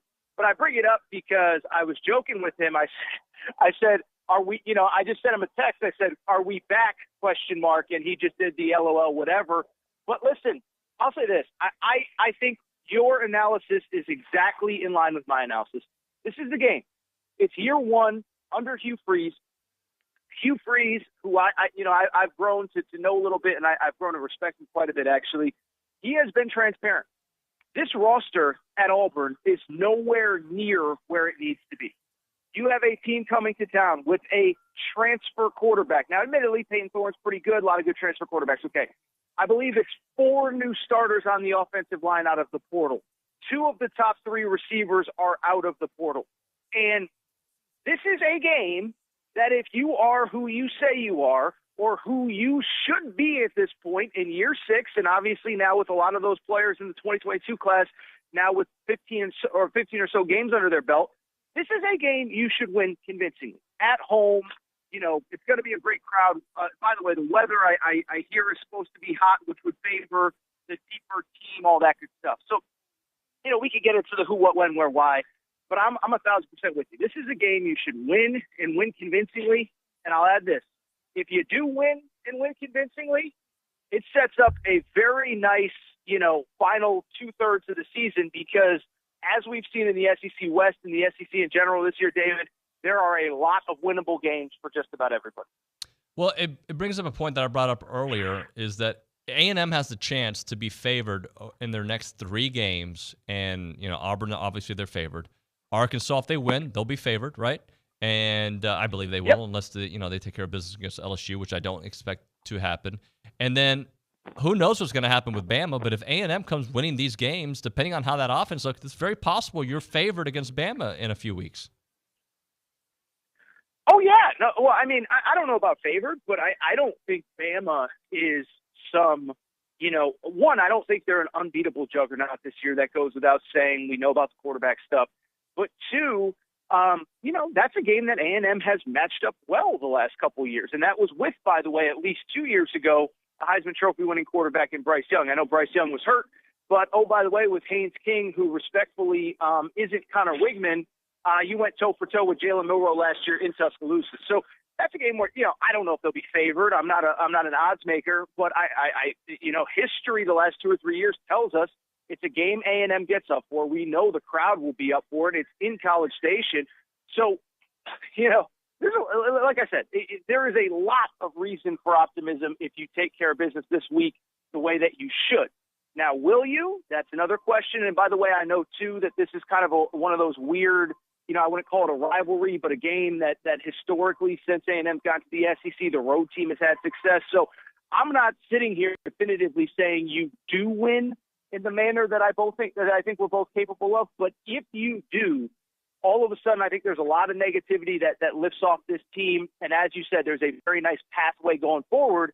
But you got to take care of business on Saturday. Talking to Aaron Torres online here on TexAgs Radio. Aaron, give me a couple quarterbacks nobody's talking about nationally. Is Connor one of those guys, or do you think people are talking about Connor?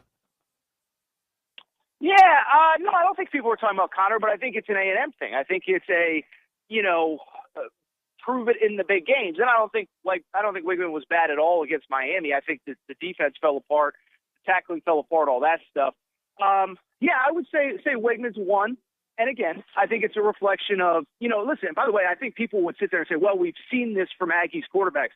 We haven't seen what we've seen from him through the first 3 weeks, really at pretty much any time that I can remember. I know Kellen Mond had some moments, but his upside isn't what Connor Wigman's upside is. And so I think he's one. The other one that I was high on as a team going into the year, I think Dylan Gabriel in Oklahoma. Listen, I said it in the fall, Venables has a lot to prove himself, but that was a team that lost, they went 6-7 last year. 5 of their losses were by a touchdown or less. 4 were by a field goal. And the only 2 games they got blown out, Dylan Gabriel didn't play. Well, now he's playing, and they're destroying everybody. The defense is a little bit better. Now, they open Big 12 play this weekend, so, we'll see if they're as good. They haven't played a Power 5 team yet. We'll see what happens. But those are the guys that I would say probably have stood out to me so far as being under the radar. Now, the Sam Hartman, the Shedeur Sanders everybody's obviously talking about those guys. Talking to Aaron Torres here. Shedeur Sanders, you think he'll be back next year? I don't think it's inconceivable. I really don't know. Listen, a couple things stand out. Is one, he has rocketed up draft boards, understandably so. He's been awesome.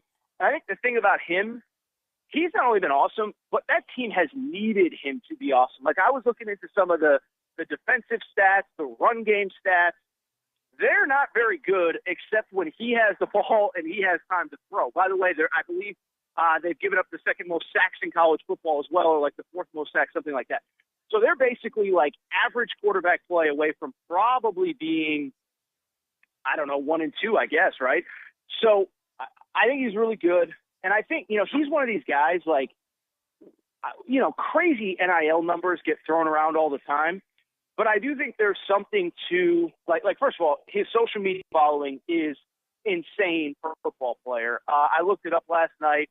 I think it's like he's got 6x the number of followers on Instagram that Caleb Williams does, as an example. We know Caleb Williams is in a bunch of national campaigns.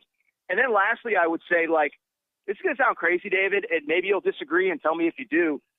I think the stage of playing another year for his dad is in some ways bigger than some of the stages that he could have in the NFL, right? Like, if he goes to the Tampa Bay Buccaneers, like, I don't know that as many people are paying attention to him as if he's just at Colorado with Deion. You can say that's crazy. You can say that's laughable. We see the TV numbers. There were 8.5 million people at 2:30 in the morning Eastern time watching that Colorado State-Colorado game on Saturday. So I think we're way too early to really have that conversation. But I think it's a fun conversation, and I think it just speaks to, the fact that this Deion Colorado thing, it's huge. There's always storylines, and the one thing, you can like them, you cannot like them. They are certainly an interesting group of guys over there at Colorado. Well, let's just say that these next 2 weeks don't go so well for Colorado. I still think it's a great story, but like they might get humbled, or they might surprise the world. Yeah, I don't. Listen, they're not going 12-0. They're not winning a national championship. But listen, I think we have a lot to learn about Oregon as well, right? Like, it's easy to sit there and say, Oregon's going to destroy them. It's like, well, Oregon has played one Power 5 team, and besides that, and in that game, by the way, they were trailing by double figures going into the fourth quarter. So, you have that factor. You have USC. I'm sorry that I'm not sold that USC has suddenly figured out the entire defensive side of the ball, because they beat probably the worst team in FBS football in Nevada, which lost at home to an FCS team. And then also they beat Stanford, which might be the worst Power 5 team in college football. So, I don't think they're going 2-0 the next 2 weeks, let alone, 12-0 on the season. But I don't think, like, for people who think this weekend, I could be wrong. I don't think this weekend is 45-3 Oregon wins and everybody who's been anti-Colorado, anti-Deion gets to do a victory lap. I think Oregon wins. I don't think it's necessarily close down the stretch, but I don't think it's like a laugher that, makes us question the first 3 games that team's played. Talking to Aaron Torres here from Aaron Torres Online. Aaron, let's close up with Bama. Do they get their second loss this weekend? I don't see it, and I'll tell you, first of all, I'm not sold on Ole Miss. They're another team, kind of what I just said about Oregon. They have 3 wins that look good on paper. I watched kind of a little bit of both of the last 2 games. They were pretty close going into the fourth, and Ole Miss was able to pull away. The Bama thing, and David, if I go long, please cut me off, but I've seen all the conspiracy theories this week. I just think Nick Saban realizes his offensive line can't pass block. And the other thing that I don't think people are taking into consideration is the defense is actually pretty good. Remember, Alabama had the lead going into the fourth quarter against Texas. People forget that because of the final score, but they had the lead. The other thing is, what is one thing you cannot deny about Nick Saban? He is very smart about using rules and changes to his benefit. He didn't like the transfer portal. Now they use the transfer portal. He didn't like the running the old clock rules. Then he hired Lane Kiffin, and he was the best at it. I think he sees this new clock rule as his kind of get-out-of-jail-free card. We don't have to score 40 points every game to win. We can win games 16-13. We can run the ball on first and second down and then let Jalen loose on 3rd and 6, and then we'll chew up 6, 7, 8 minutes at a time like Florida did last week against Tennessee. So I think they win this week. I don't think they are elite at the quarterback position, but I don't think their season is done either. I just think Nick Saban is fundamentally changing everything that he thought his team was going to be because they have some very clear deficiencies, especially along the offensive line. Aaron Torres online. Thanks, buddy. Talk to you in a week. I came in hot today. Woo. Yeah, you good. did. All Coming right. in hot like a fajita. Thanks, brother. All right. Talk soon, man. Later, man. Good stuff there. By the way, that's an Andy Mineo line. I didn't make that up. I'm not that cheesy. All right, Caldwell Country Chevrolet. Moment for what they do there. Highway 21 in Caldwell, online at caldwellcountrychevrolet.com. Dealing with them right now. And by the way, the customer service I've been bragging about, yeah, they're doing it. I mean, they're doing it right now for us. Like, it was a phone call last week, picked up our car this week, and bam, we're getting it back. They gave us a loaner in between to help us get through, and they're going to get the car that had to have a couple things done on it done. Quick, easy, painless process. That's the service side of things, and there's a lot of things they can do service, from your oil changes and whatnot, but that's just what you expect when you go to a Caldwell Country Chevrolet, right? It is the place for great customer service, and then when you're looking for a vehicle, open your eyes. Go to the website. You're going to see some great cars, some great prices, and you're going to love the trade-in value that you get. It is customer service place that's going to be second to none, and also some great pricing and a great trade-in value. That's what you get when you go to Caldwell Country Chevrolet, a place that we've been using here for the last year or so. Make sure you check them out. About a 15-minute drive. Brian and Caldwell, short conversation away, but you'll see the difference when you step on the lot and you do business with the good people there at Caldwell Country Chevrolet. Highway 21 in Caldwell, online, caldwellcountrychevrolet.com.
All right, let's get into it.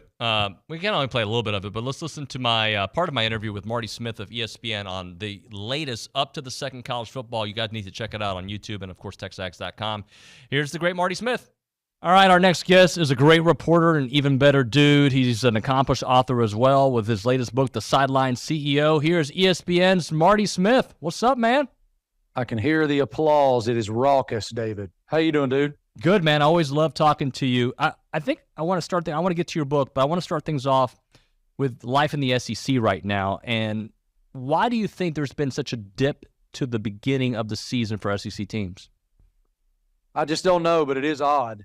The statistics are telling that it's been a long time since we've had so few 3-0 teams after 3 weekends. But when you look at Alabama being down and trying to figure out what they are offensively, that's certainly one of the biggest stories in the conference. Tennessee still trying to figure it out a bit offensively. They got exposed some at the Swamp last weekend. Your guy Connor Wegman looks very, very good. I mean, he's got a 92.8 QBR, which is the best in the conference. So it would appear on paper that the Jimbo Fisher-Bobby Petrino marriage is unfolding well. Hugh Freeze is undefeated. I mean, the guy wins. It's what he does. But it's just been a very odd start to this SEC slate. Georgia, of course, is still number one in the country, deservedly so. They're still sort of working it out with Carson Beck at quarterback. But I'm just sort of interested with the SEC's positioning in the broader scope of the sport right now as opposed to normal. And that's one thing we're going to break down in a big way on Saturday on SEC Nation down here in College Station. Marty, let's kind of go back to A&M for a moment. They failed their test against Miami, at least defensively. How do you caddy this team considering some of the issues defensively, but the offense is working? And as you mentioned, Connor, if you got a good quarterback, you can win a lot of games. Score the football. They do have a ton of weapons offensively. I mean, you watch them on tape, it's like they got dudes. And he has been so efficient and just really making good decisions. And if, again, we've said it from the jump, if Jimbo continues to kind of let Petrino run this thing the way that he sees fit, I think they have a great opportunity because Jimbo does need to be a CEO. I mean, there's so much to manage when you're the head coach that getting in the day-to-day nuance of game planning can be a distraction from all those macro things you have to think about. And so hopefully for the Aggies that continues. But, yeah, man, I felt like that was a really impressive performance by Miami, though, too. Just for the record, they played very well. Mario has done a great job down there. People are lauding him in every single facet of that job. And so A&M has a great opportunity, David. Obviously, y'all have the talent, and I think Jimbo's a great coach. I think that obviously the resources are there, and who knows what it's going to end up being when we get to December in the SEC West. I think LSU. All right, that is part of my interview with Marty Smith. For the rest of it, it's a pretty good interview. Check it out on TexAgs.com, our YouTube page as well. It's called Up to the Second College Football, our weekly installment of SEC Storylines. When we come back, the Fan Show. That's right, we'll talk to those little jokers next on TexAgs Radio.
And we're back. TexAgs Radio presented by David Gardner's Jewelers here in the Rollo Insurance Studio. Before I give the fan show props here in a moment, I just saw Gabriel Brownlow-Dindy. It's TexAgs. It feels like ESPN where you have random people just walking by, and I think we should make a commercial out of it. But the most polite kid. There's old sports center commercials. That's what I've been talking about. We need to start doing those. Is there some size difference? That's an NIL deal right there. That's I a mean, big his time biceps NIL. are almost as big as mine. Almost. I'd like to see you guys do MMA stuff. See what happens. You know what, buddy? My mentality is, unless you know how to, he would destroy me. But unless you know how to defend it, you're going down. He kind of does hand-to-hand combat on a daily basis. He is great at what he does. Yeah. I am old. Okay? I could do well against, as I've mentioned, Chip Howard and Louis Bellina, AM radio host. Anybody else, I'm out. You can beat me up too. Well, that's a fact. By the way, it's the fan show presented by, sorry, who? Gerard Construction. Custom home builders for? The Brazos Valley. Okay. You don't just build homes. We build relationships. You can learn more at Gerard-construction.com. He's Kelly Adams. He's Sutton Turner. Chase Hernandez in the flesh, Daddy. He's back. Let's do it. Did you hear my little thing, unfortunately, that I said to Richard earlier? A little bit of that. Yeah. Do you guys agree? Like, dads get dads, right? That's the whole premise. I didn't mean it towards Richard. I really didn't, but I'm sure he took it that way. But like, if you don't have a kid, we don't have a lot in common. And I'm not trying to be mean. I'm just saying, like, it's just a different world. It's different. It takes a lot of sacrifice. Yeah. But it's no shot at just, I have some buddies that don't have kids. Yeah. Sorry, I can't go meet you at 4 o'clock for happy hour. Just doesn't work. I will say, though, if you have a good support system at home that says, yeah, go do it, then. Yep. Wait till you're outnumbered. Oh, yes. It changes the game. Sure. Man-to-man defense is very important, in my opinion. Gentlemen, let's start off with what we always start off with. What is on your mind? Chase, you haven't been here the most recent. I think, it's probably still you. Yeah. I've been a while, but what's on your mind? You know, I think it's been kind of beaten to death this week, but how open this SEC West is right now. Oh, yeah. I mean, the season starts Saturday. Throw everything. In more ways than one, right? In more ways than one. But this is the most winnable division that Texas A&M has had since they've been in the SEC. And everything that I think the fan base has been wanting since 2012 is there for the taking this year. And I think building off 5 and 7 last year, if you said, hey, 9-3 is a good year, 10-2 is a good year. Yeah, it's a good year, but now when you look at what other teams are doing in this division, man, if that doesn't accelerate what you really want as a great season now to be out in front of you, there's just so much to play for, and it starts Saturday. Yep, it does. And I hate that this game means so much. And I've heard you say that, and to me, it's like Auburn is like almost the best opponent to start this with. Even though it's a new head coach. Even though it's a new head coach, and I don't think they're very good, and we'll get into that this hour, but I think Auburn, it's a name opponent. They're 3-0. Hugh Freeze is the head coach. You're not playing an interim coach. Last year's game against them was such a drag.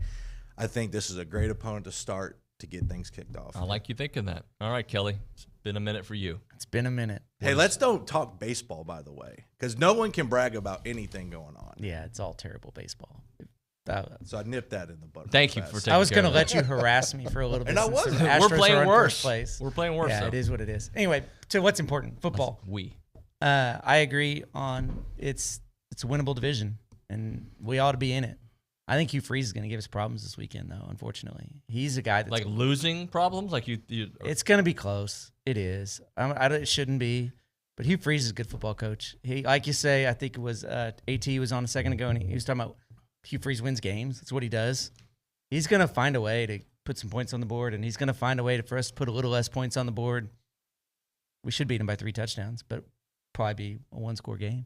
But we'll win. I think we're going to win. All right. But I'm just saying Hugh Freeze has a little of that Mike Leach in him where he finds ways to get a little more out of him than he should, does something a little bit different than most people do it, and it just gives people problems. Well, I want to win by 3 scores. Totally happy with a 1-point victory in the SEC. Winning is winning. Especially after I watched the documentary on Florida when they won the championship in 05, 06, whatever it was. How many games came down to that last play or two. Oh, yeah. I'm fine. I don't care how you win, just win. And I do want to say, sorry to interrupt, the guy who texted in earlier about naming his firstborn son Connor if we make the playoffs, I have no problem with that at all. I think that should happen. That was earlier this morning. I just want to beat Auburn right now. It's very Bama. Yeah. Whatever you want to name your kid. Yeah. It's your family. Sutton, what's on your mind? So, watching the press conference this week, hearing LT Overton totally changed my perspective on the 3-man defensive front versus the 4-man defensive front. Him talking about dropping, closing off that side of the field. Also, he even alluded to him walking up and rushing from that drop back position as the 4th defensive lineman. You couple that with watching Auburn go against Samford, and they did 2 things well in that cupcake game. Through the quick pass, immediately throw those balls left and right, and the quarterback keeper, but it was really a scramble. It wasn't a design run. And so, to me, really, that 3-man front plays nicely there because we got Diggs, or we got LT Overton, Eni White. We've got some beef out there that is roaming on that side of the field to either take off and help tackling out there in the flat or to walk up and add another rusher. So I've totally changed my perspective after hearing LT Overton this last week, understanding the philosophy and hoping that we're going to now see a different defense or some let's just say some more aggressive approaches to our defense with these next 3 games. Okay. Let's talk a little bit about questions that have to be answered during this Auburn game. So actually, we'll go Kelly. Kelly, give us the biggest questions that have to be answered for you to feel really good the rest of the way of this conversation that we're having that the West is wide open. There are some questions that need to be answered. For me, it goes with what you were saying about the 3-man front. Yeah. I want to see some creativity from the defense. I don't care if it's 3-man front. I don't care if it's 4-man front. But are we bringing a 5th? Are we bringing a linebacker? Are we stunting? Like, we've done a lot with the D-line, but I haven't seen a whole lot of, creativity from a blitz or a coverage perspective. So I want to see some of that. I want to see some of that come out where maybe we come out with 3 and we blitz 5, or we bring a 4th guy, but they don't know who the 4th guy is, and we're dropping people into coverage that normally blitz. And there's a lot of creativity possibilities out of that 3-3 stack or the 3-4, kind of whatever we're in this day. But there's a lot of possibilities there that I want to see kind of Durkin explore his creative side and see what he can get into, because I think that makes a big difference. No matter what, like you said a moment ago, we have to win this football game. Yes, we do. By 1 point. It doesn't matter. But to me, this season pivots off of this game. We win this game. We I think have a really good we align well with KJ Jefferson, and then you come back here and possibly have a night game against Bama in front of 110,000. You lose this game, and this season's going in a totally different direction, and our recruiting is going to go in a different direction. So I really think that this is an absolute crucial. Well, I think we'll look back on this game more so than Miami, because Miami, it's a non-conference game. But with what you just said about the West being so open, I think everybody's going to kick ourselves by not taking advantage of Bama being down and possibly really only having LSU to fight for the championship. You know, the one thing I want to see this week, and it was a problem that drove me crazy going back to the Miami game, when you have it 3rd and 1, 4th and 1, putting your hand in the dirt, lining up, running downhill, and getting that 1 yard you need. That has been a problem with this offense since Jimbo's been here, frankly. And, you know, there's been times where you could say, yeah, they could get down there and get that. But I want to see, going into SEC play, that this O-line is taking the next step in fighting to get that 1 yard you need, get that 2 yards you need. You don't have to be ultra creative. Just line up, go punch the other team in the mouth, and start fighting for those yards that are easy to get in the crucial point in time of the game. And you see it throughout the entire offense. I mean, Evan Stewart had, 2 catches against Miami where he just needed a yard from where he caught it, and we ended up not getting it. We ended up at 4th down. But it's a culture within the offense right now that they don't put their nose in. They put their nose in and get dirty. The 3rd and 1, the 4th and 1, where we're having to try to go outside the tackle box to get 1 yard. That's crap. line up, go right up the center, and get that. That's what I want to see. We may see more of that with Le'Veon Moss. Yes, I want to start he's tough. seeing that going forward, knowing that this team has turned the corner on that front five, knowing that this offense is taking the next step, because I think we're seeing it in the passing game. I want to see it in the run game. So let me ask you a question with Yes, sir. Le'Veon Moss.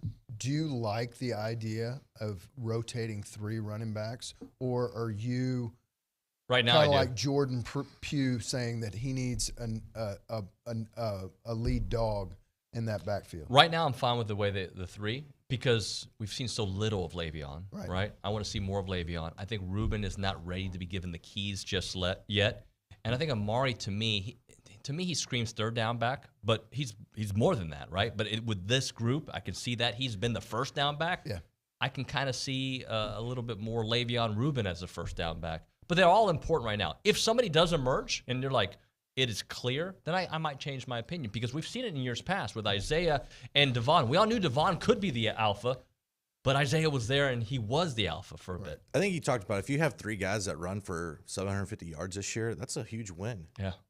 I'll take that all day, any day. So I don't agree with the sentiment of you need that lead guy. I think if you have all 3 I'm not against the lead guy. If you have one guy, hey, it's Le'Veon Moss against Auburn, it's Amari Daniels against Arkansas, and then it's Ruben Owens against Alabama. Like, who cares? Right. Someone got it done. That's all that matters. And I think 3 is too many. I would rather see 2. I don't care if they rotate. But you can make 3 work. I mean, if Petrino and Jimbo can make 3 work, then by all means, make 3 work. I just think it's easier to make 2 work. But then I think you talked about this last week, the whole Anais Smith factor in the backfield as well. They started utilizing that a little bit last week. Which I like. That's a wild card. I like that a lot. Question on Anais. Because Anais had the carries earlier in the game as a running back, do you think that's what triggered him of having such a big game? That was, let's get Anais some early carries, and then he's going to do all Anais things the rest of the game? They went to him. Yeah. I think that's the difference. They went to him, and who knows if that, that the play against Miami where he fell, like what that would have done for his stats, right? Like I think there were less people playing, right? No Noah, no Evan. And it kind of brings me up to my next point, guys, I want to bring up with you. This wide receiver group has lived up to everything we talked about in the offseason, right? We talked about, who are you going to cover? Look at this guy can do it. And this guy. The only guy that doesn't have impressive numbers yet is Moose. But he could. And he just needs more opportunities, he right? could. But think about some of the guys that have been playing all day. Walker, like he's emerged. We know Noah was kind of like, we thought he was going to be this guy, and we only seen glimpses. He's lived up to it. Evan is Evan. Like, who wants to take it from there? How many teams do you know, against whoever the opponent is? I recognize ULM's not that great, but can lose their first and second wide receiver and not miss a beat. Like we did. I mean, we knew they were gone, but statistically, you didn't know they were gone. But go ahead. Somebody's going to make a mistake in these next 3 weeks, and double team Evan, and not realize what a great weapon Moose is. I agree. And Moose is going to torch somebody. And it might be this week, but he's going to have the catch of the game in one of these next 3 weeks. 2 points. One, a lot of people clamoring for Moose to get more involved. It's like, okay, so who you taking out? Right. I mean, and that's why I think because even the gotta tight end realize position's done well. I was going to go to our next point. Like, if Moose catches 3 balls a game, but Noah's catching 9 and Evan's catching 8, who you taking it away from? Like, no offense to Moose, he's a great receiver, but if everyone else is producing, so what? Going to your point, Jake Johnson's turned a corner. Yes, he has. And so you're going to cover this guy, and this guy, and this guy, and that's going to leave Jake Johnson over the middle wide open. That's another guy that I think he is primed to have a huge game soon. Yeah. So I don't want to go 4 wide. You can't. Exactly. I don't want to go 4 wide. I don't want to put Moose and Ananias and Noah and Stewart in the game at the same time. You may have to though, because then you take out Jake Johnson, or you take out one of the running backs. So I want all 4 of those guys on the field. Don't get me wrong, but I think we're much more. Bobby Petrino for it. I think we're much more versatile at 2 or 3 wide, and leaving one of those guys getting less plays.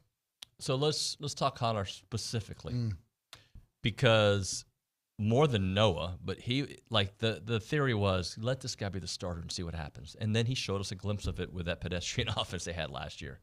And he has taken it and put it on a different level. And I know they lost the Miami game. I don't need to be reminded of that. But the pressure that he faced and how good he was. And then, again, this past week against ULM, he just makes the right. He was 9 of 10 in the first quarter. Was the first quarter 9 of 10? And he was throwing downfield, guys, against defenders trying to stop the pass. And then you see him make the right call, tuck it and run it for a touchdown. Right. Yep. You know, that's, I think, another element that this team's been missing, even with Kellen Mond. You know, he didn't necessarily want to be that guy that tucks it and run. Connor looks around, doesn't have it, and is like, I'm going to run, and I'm going to make the big play happen with his legs. And that is just a super huge element that I think this team is going to need going forward with him. I think he was, if Nick told me correctly, he was 9 of 10, but the first 9 passes were all complete. And if I remember, the first pass that it was incomplete might have been a drop in the end zone. So don't take that for gospel, but it's somewhere in that ballpark. Sutton, please tell us a little bit. So with Connor, he didn't lose us the Miami game. He played well enough to win that game, in my opinion. The defense lost that game for us. I truly believe that he has played the best that I have seen a pro-style quarterback, and I wouldn't include Johnny in that, you go back to Tannehill, to where someone is a true pro-style, not looking to run, will take the run, unlike Kellen, will take the run when it's there. I really do believe this is why I think this is a pivotal game.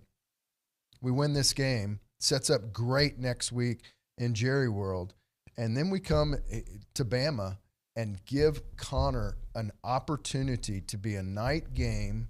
Obviously, it hasn't been called yet, but a night game on national TV beating Bama, and then he emerges, I believe, from that in these next 3 games. Because I don't think that he's going to change who Connor is. He's going to stay that consistent, pushing the ball down the field, and his wide receivers are going to win those 50-50 balls.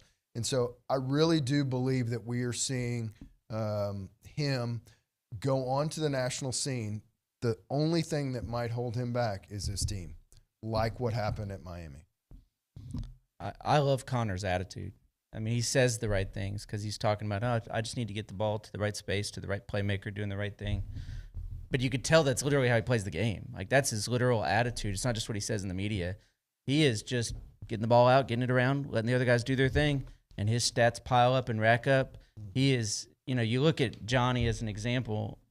Johnny was trying to make plays. Johnny was trying to do something to get himself going. And even you look at great pros and the pro quarterbacks like Brady and Rodgers and those guys, they're trying to make throws, make plays, throw guys open to make something happen. And Connor's just taking what they give him, and he's executing it, and he's okay with that. And that's a great place for a team with this many weapons to be. All right, let's hit a break here. We'll come back with a lot more, obviously. Tonight is the night. Hilliard Discussion 13, the HD 13, 5 o'clock. The doors open where you can meet Miss Rev. If you don't know about the Hilliard Discussion 13, you're missing out. The ultimate recovery modality for performance. It is back and better than ever in this hybrid format, and you're going to love all the discussions that they're going to be having later on today. They're at in person at the Annenberg Presidential Conference Center at the George Bush Library Complex. It starts at 5, as I mentioned. The discussion from 5:30 to 6:30, Q&A from 6:30 to 7, and then the meet and greet with all the great speakers at 7 o'clock for about an hour out there. And they're going to be talking about all the big topics in recovery techniques like cupping, dry needling, shockwave therapy, cryotherapy, you name it. And some big-time speakers like Dr. Heather Linden, physical therapist there at the UFC. I'm all in. Mr. Saul Luna, athletic trainer at A&M's track and field team, athletic trainer out there. Dr. Joyce Terrell, athletic trainer there at Morehouse. Dr. Reagan Suarez, physical therapist there at Rice. And Major Evan Carson, physical therapist for the Air Force out there. You don't want to miss out. It is tonight. Go out there. Enjoy it. Free parking in Lot 43. Registration is free, but requested. Go to the HuffHeinzInstitute.org and go to events, and you'll see the information and register there for the Hilliard Discussion HD 13. It's tonight.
All right, we're continuing on here on the Fan Show, brought to you by Gerard Construction. Sutton, Kelly, and Chase with us. All right, what do we expect to see this weekend? Not what we want to see, what we expect to see. I think we all want to see 80-0. Am I correct there? For A&M, by the way, if you didn't know, on this TexAgs Radio show. Chase, start us off. What do you expect to see? Another 30-point offense performance. I don't think Auburn is very good. They are going to be missing a key player on defense. I saw a little bit of that Auburn-Cal game, and that was just a snooze fest all around. And, Cal's they're not a very good football team. Yeah. I think this offense, it's turned a corner. 30 points so far every. Well, what does the defense do in that scenario, though? The Aggie defense? Mm-hmm. I think it's going to be probably one of their better performances this year. Okay. I still see Auburn putting 17 on the board. Okay. I think a 31-17 game is a love that. Yeah, absolutely. I think because Auburn's not there yet. I see Auburn being a 7-5 football team where later in the year Freeze is getting things rolling. On the road, their first game, I think it's, like I said, it's the perfect spot for A&M to be in to start SEC play at home against a quality opponent. But I think Freeze is going to be one of those guys that I think he did his first year at Ole Miss. He kind of got it going towards the end of the year. Sure. And so I think that's the way that this Auburn team is going to be. And I think this is a good test for this Aggie defense to get some pass rush, cause some havoc on defense. They're going to give up some points because Freeze does have a good offense. But that's where I see this game going. Sutton? Yeah, I think we're going to stop the run again. I think we're going to stop the run. I think, secondly, we're going to get out in front, just like we have done in all three games. And then I think at the latter part of the game is something we haven't seen, which is going to be we're going to force some turnovers, whether it's strips, whether it's interceptions. But I think late in this game, we go up double digits by some type of turnover. And I just think that it's just going to be a process. And again, I think if we can continue each week to stop the run first and then make them start throwing the ball on us, I think we will continue to fare well. Kelly? I think it's going to be close. I hope we beat them multiple scores. I'd be fine with that.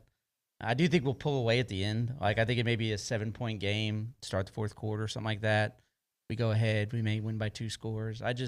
Hugh Freeze has a way of muddling up a game where we're gonna dominate them, but the scoreboard may not indicate that.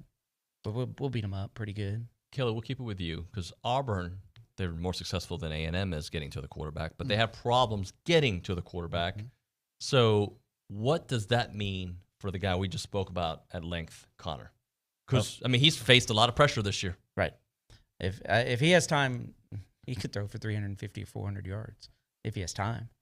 And he's done it without time. Yeah, he's done it without time. But I also think this could be a situation where we run the ball a little bit more too. I wouldn't shock me if we try to establish a little bit of a run. Because Hugh Freeze is an offensive guy. If he doesn't have the ball, he doesn't get a chance to be creative. And so take up the time. Run it down there. I think this is Steve Adazio's biggest game as an A&M coach. Could be. Because for, 15 games, A&M fans have been all over this guy's back about the product that he has put on the field. Yeah. This is a great opportunity for, I don't care what starting 5 it is. I really don't. Get the 5 best players out there and have them go out there and punch someone in the mouth. If you can go do that, not give up any sacks, create some running lanes, let the offense run for $150, $125, I don't care. But just get over 100 yards. I think I was listening to someone, it was at another school, they were talking about when a new coach came in, like they were just hoping to get to 75 yards rushing. I'm like, oh, how terrible does that sound?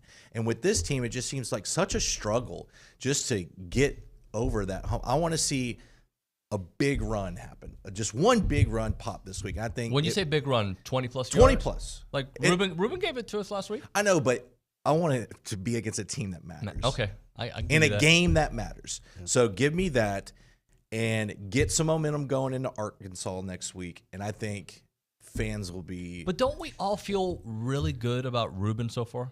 I do. I feel good about the backs. His it's the 5 up front. I think he's smooth in the hole. I mean, he gets to the hole and he has that little extra jump that he gets there. I love it. Yeah, I would just one more thing on what Chase was saying.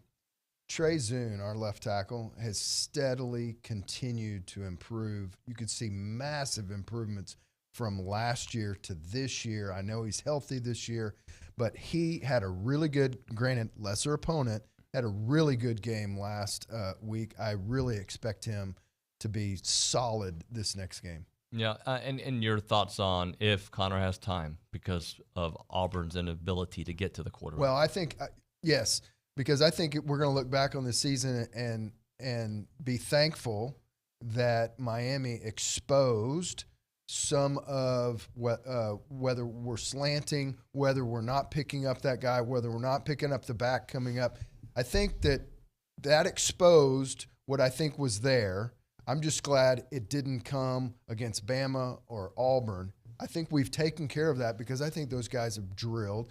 I mean, even when y'all stacked interview, you asked or Billy asked Connor about the alignment, and he talked about how he's been working on that and adjusting the line. And so I think that we're going to look at that as a blessing, and these guys are going to grow from that. So he's going to have time because he's going to get the align in the right formation.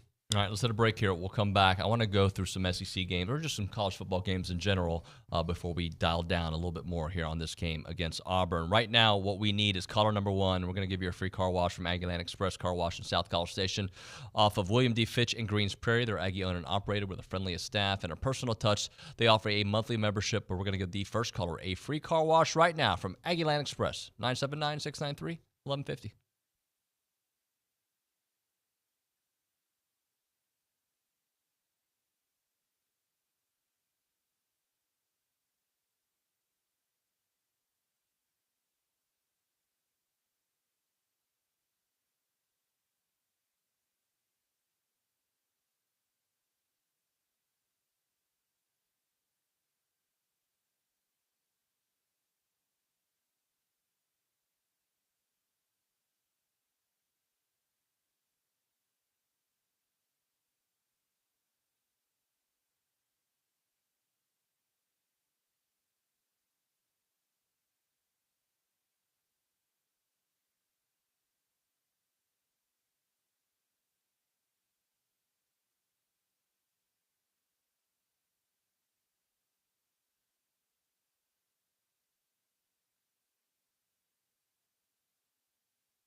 Pardon, what was that?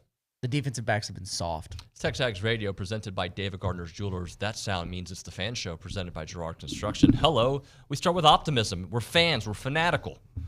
Anyway, let's talk about games that matter this weekend in college football before we dial back up some A&M Auburn talk. Ole Miss at Alabama. Gentlemen, I've brought this up a few times. It's very possible. I don't know if I believe it, but it's very possible the Bama's eliminated from the college football playoffs over the next couple of weeks. Yeah, I'm going to be wearing my black shirt on Saturday night because I hope it is the death of the Nick Saban era at Bama. See, I don't know if I want it. There's a part of me that wants it. I want him. I want them to lose that game and come in here at Kyle Field at night as a wounded animal. But wouldn't you rather beat them? No, who cares? No, I want their best. No. Who, it's lane, guys. Let me just let me just say this.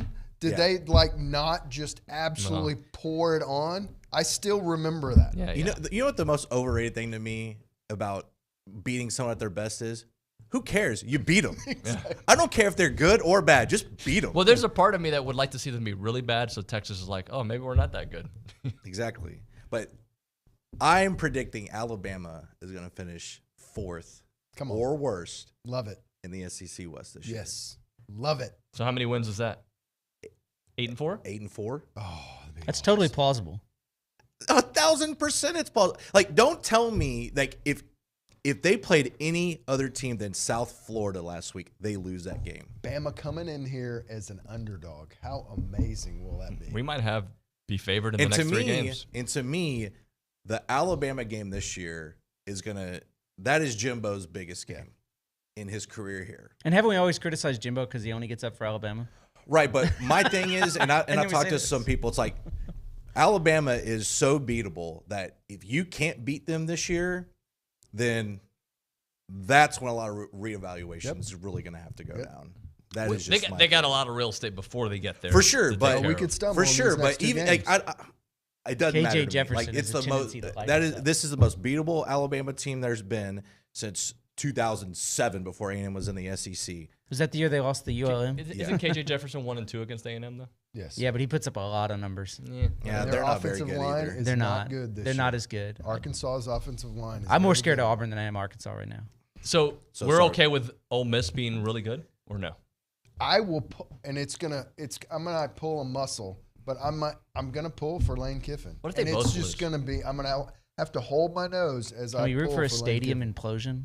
Okay, that's No. that's dark and Fair question. No, not fair. Not fair. Not fair at all. No. Out of bounds. All right, Yeah. Olin. All right. So, But okay, I would like Ole guess who Ole Miss has next week though? LSU.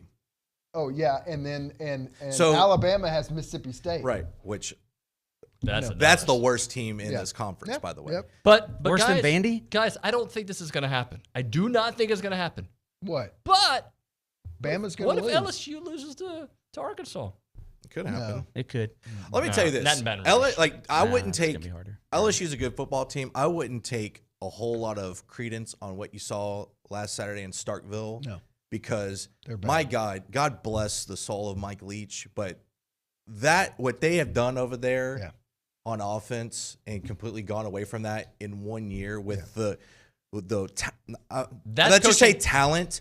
That's just they recruited to that scheme. He's still a good quarterback. And he is a good quarterback. He is a good quarterback. Like to me, They're that's a not kid using him. that's a kid that says, I'm going to the portal tomorrow. Yeah. That's coaching malpractice because Exactly. you are a defensive specialist and you're really good at that. He's good. Yeah, he's a good coach. You should defense. let's just keep in a short 1 year. 1 year we're going to keep it because we can recruit a second year to what we want to do eventually. Surely. But Agree with you totally. they are going they may not win an SEC West game Yeah. at all this year. Or maybe an SEC game at all. That's how bad they have gotten real fast. You were going to say about Arkansas LSU? No, Arkansas to utilize KJ Jefferson, which is a nice deep ball and running the ball with a lot of design runs. You need an offensive line. And Arkansas, which I can't understand, Sam Pittman is an offensive line coach, and he has a horrible offensive line this year. Well, going back to the point to Mississippi State, Kendall Briles being the OC for a couple of years at Arkansas. Now him being at TCU again, you've gone away from what your scheme was and what the O-line scheme has been. So that's a funny one, like you said, with Pittman being an O-line coach, how he couldn't coach these guys up to fit what he wants to do. But him bringing in a Kendall Briles in the first place is still kind of. So the Arkansas, to answer your question, the weakness of Arkansas is the strength of LSU, which is Mason Smith and number 4, the guy that decommitted from here and is over there now. Their Harold defensive Perkins. Harold Perkins. Okay, those guys are going to eat. And so the game, and it's in Baton Rouge, so that's LSU, and LSU could blow them out. Just so you guys are aware, A&M has more sacks this year than LSU. I believe that. Yeah, which and I think that's not very good. They are so mad. That's terrible. So mad with Harold Perkins not just rushing off the edge. Yeah, well, but I think they're changing that now. Last weekend they put him back on the line, and he played a lot different. And so, to me, this is going to be the game to see if they've actually learned from the first 2 games. I like when they don't learn. That's my favorite thing. It's the funniest. Oh my God, it's the funniest thing when those people get so mad. Again, a theme is popping up here because I'm seeing these things and The almost mediocrity of projecting. the SEC West? No, but like Bama, we talked about potentially out of the college football playoffs by the end of September, potentially, right? Yeah. And I think they're going to be better now that they have Jalen as their guy and they'll tailor the offense for him. But doesn't mean that they're going to be able to stop the pass. Doesn't mean they're going to block. But I think they will be better suited for him. So they could potentially be out of it. I don't think LSU is going to be out of it. I think they're really good or good in this conference. But then you have Clemson in the ACC, who is hosting Florida State. I might go with Clemson in this game because their backs are against the wall and they're at home. But they might be eliminated from the college football playoffs by Saturday night. Another not a good football team. And I can't believe the spread is 2 points. 2.5, I think, right? That's because it's at Clemson. Clemson's tough at home. I'm not sure that Florida State's had a test. test. It's 11 o'clock game. They play road. the same time we do on Saturday. That's why I don't understand. Like I think we're going to learn a lot about Cade Klubnik on Saturday. And Garrett Riley, too. And Garrett Riley. But I think you're going to, like, if Clemson's going to win, that's the kid that's going to have to prove his 5-star worth. That one's going to have to be in the 40s for both teams for Clemson to win. And, I mean, Boston College just, oh, my God. I mean, they just went right down their leg with that opportunity last week in that game. But this is a game, this is where Cade is going to have to show his worth in that game if they want to win. And, again, that's potentially another 4-loss team. But it's hard when your guys can't get open, and that's Clemson's problem. They have no speed at wide receiver. Because, that's what happens when you don't adapt to the portal days. Exactly. And it's perfect. It's amazing. And look, that goes for that. What is happening in college football? Parity is everywhere. Yeah. What is happening in college football happens in every business. Mm-hmm. If you don't evolve. By the way, I haven't evolved with the social media thing. Like, I don't really do it. I should, to keep my brand going. Every walk of life, in business and sales, there are different tactics that you have to do. In every walk, if you don't evolve, you become a dinosaur and you get eliminated quickly. And Dabo has not evolved yet. I think he will get the push that Jimbo got this offseason to maybe evolve if they start losing some games. The other thing that goes into it is with the advent of A&M recruiting, we get guys that Clemson can't get, and we're getting guys that Bama didn't get. Like, we're getting players, and players that we get would have 5 years ago, 4 years ago, gone to Alabama or Clemson or some of those places that are now. But does that halt if you don't win this weekend? Absolutely. Yeah. Well, it could, for sure. Where Clemson's gone wrong is they've recruited at a high level. They just haven't backloaded that with juniors and seniors from the portal that would help. Because to me, I still believe that you win championships with mature players. Right. I mean, look at Georgia, Stetson Bennett. I mean, that guy was almost 30 years old, it felt like, at quarterback. You have guys that are older and mature. You're not winning with just freshmen and sophomores. I mean, you proved that last year here. Right. You don't win with that. You have to have a crop of young guys with older guys, and that's what Clemson has not done. Well, speaking of portal, what's going to happen in Colorado? Because, I mean, they are the portal team, and Colorado is going, I think, to Oregon. They're going to lose by 14. David, what do you think is going to happen? I think Colorado's the Cinderella story. over? It'll still be fun. It's still going to be fun because, I mean, they're already eclipsing anything that anybody expected. But no, I don't The hype train will be ridiculous if they beat Oregon. And by the way, I'm not that impressed with Oregon either. I just don't think Colorado can stop that Oregon offense. And they can't run the ball. Like Colorado is just cannot run the football. I give them a lot of credit for winning, gutting out and winning things and making things happen. Like they could have lost the TCU game for sure. They could have lost that one. They could have lost this past weekend against Colorado State. Like they're getting stuff out. I give them credit. They played a terrible TCU defense. They played the worst Power 5 quarterback in the world at Nebraska, and then Colorado State just gave it to them. Yeah, I'm not sure Colorado is real good, but I give them credit for toughing it out and making it happen. But everything's personal. But 1 o'clock in the morning on Saturday night, I was watching that game. I bet you Deion Sanders just plays my quote in the locker room. What am I doing staying up this late? But I was so mesmerized. Because you're like, either you want them to win or you want them to lose. Right. All right. How about Notre Dame, Ohio State?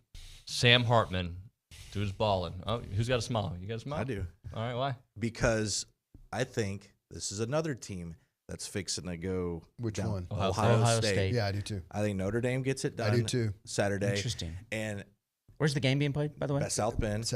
Night game. Night game. They're wearing their green uniforms. Yeah. So they're Touchdown all going Jesus. But they got Penn State later. Of course, they got Michigan on the road. This could be a 3-loss Ohio State team this year. I mean, they got a great wide receiver crew. I am not sold on McCord at quarterback. I think that's another place where they had just – I don't know what they've done at the quarterback position. I mean, C.J. Stroud last year, good quarterback. But not having anyone, ready to go behind him, I think that's going to catch up to Ohio State this year. Yeah. I'm definitely watching this game on Saturday night. I think I'm pulling for Notre Dame. And I do believe, I totally agree with you, that this is the beginning. And it's going to be one of those things on Saturday or Sunday where, Bama lost, Clemson lost, Ohio State lost, and everything's going to be on fire, and it's going to be wonderful.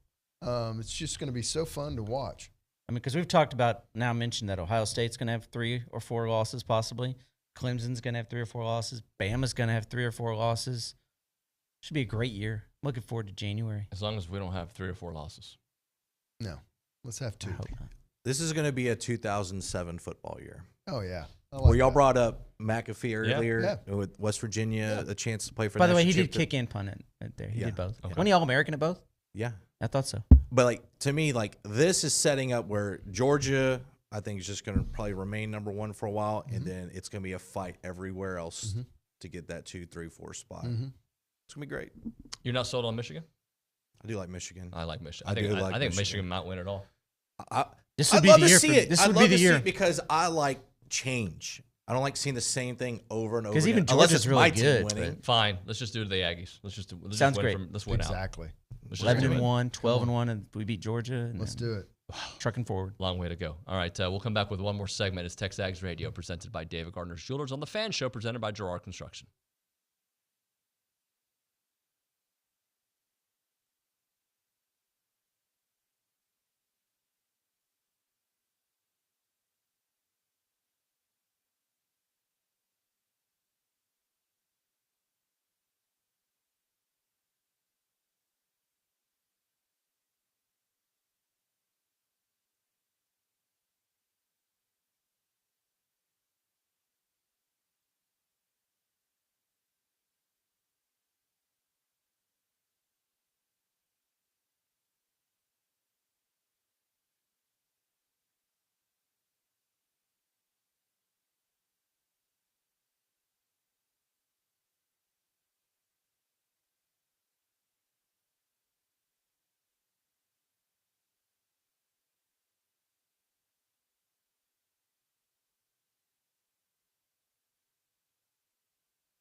TexAgs Radio presented by David Gardner's Jewelers, Rollo Insurance Studio. It is the fan show presented by, I forgot who, I'm sorry. Gerard Construction. Oh, I see it on your hat. Thank you. I didn't know that. That's Kelly Adams. Advertising.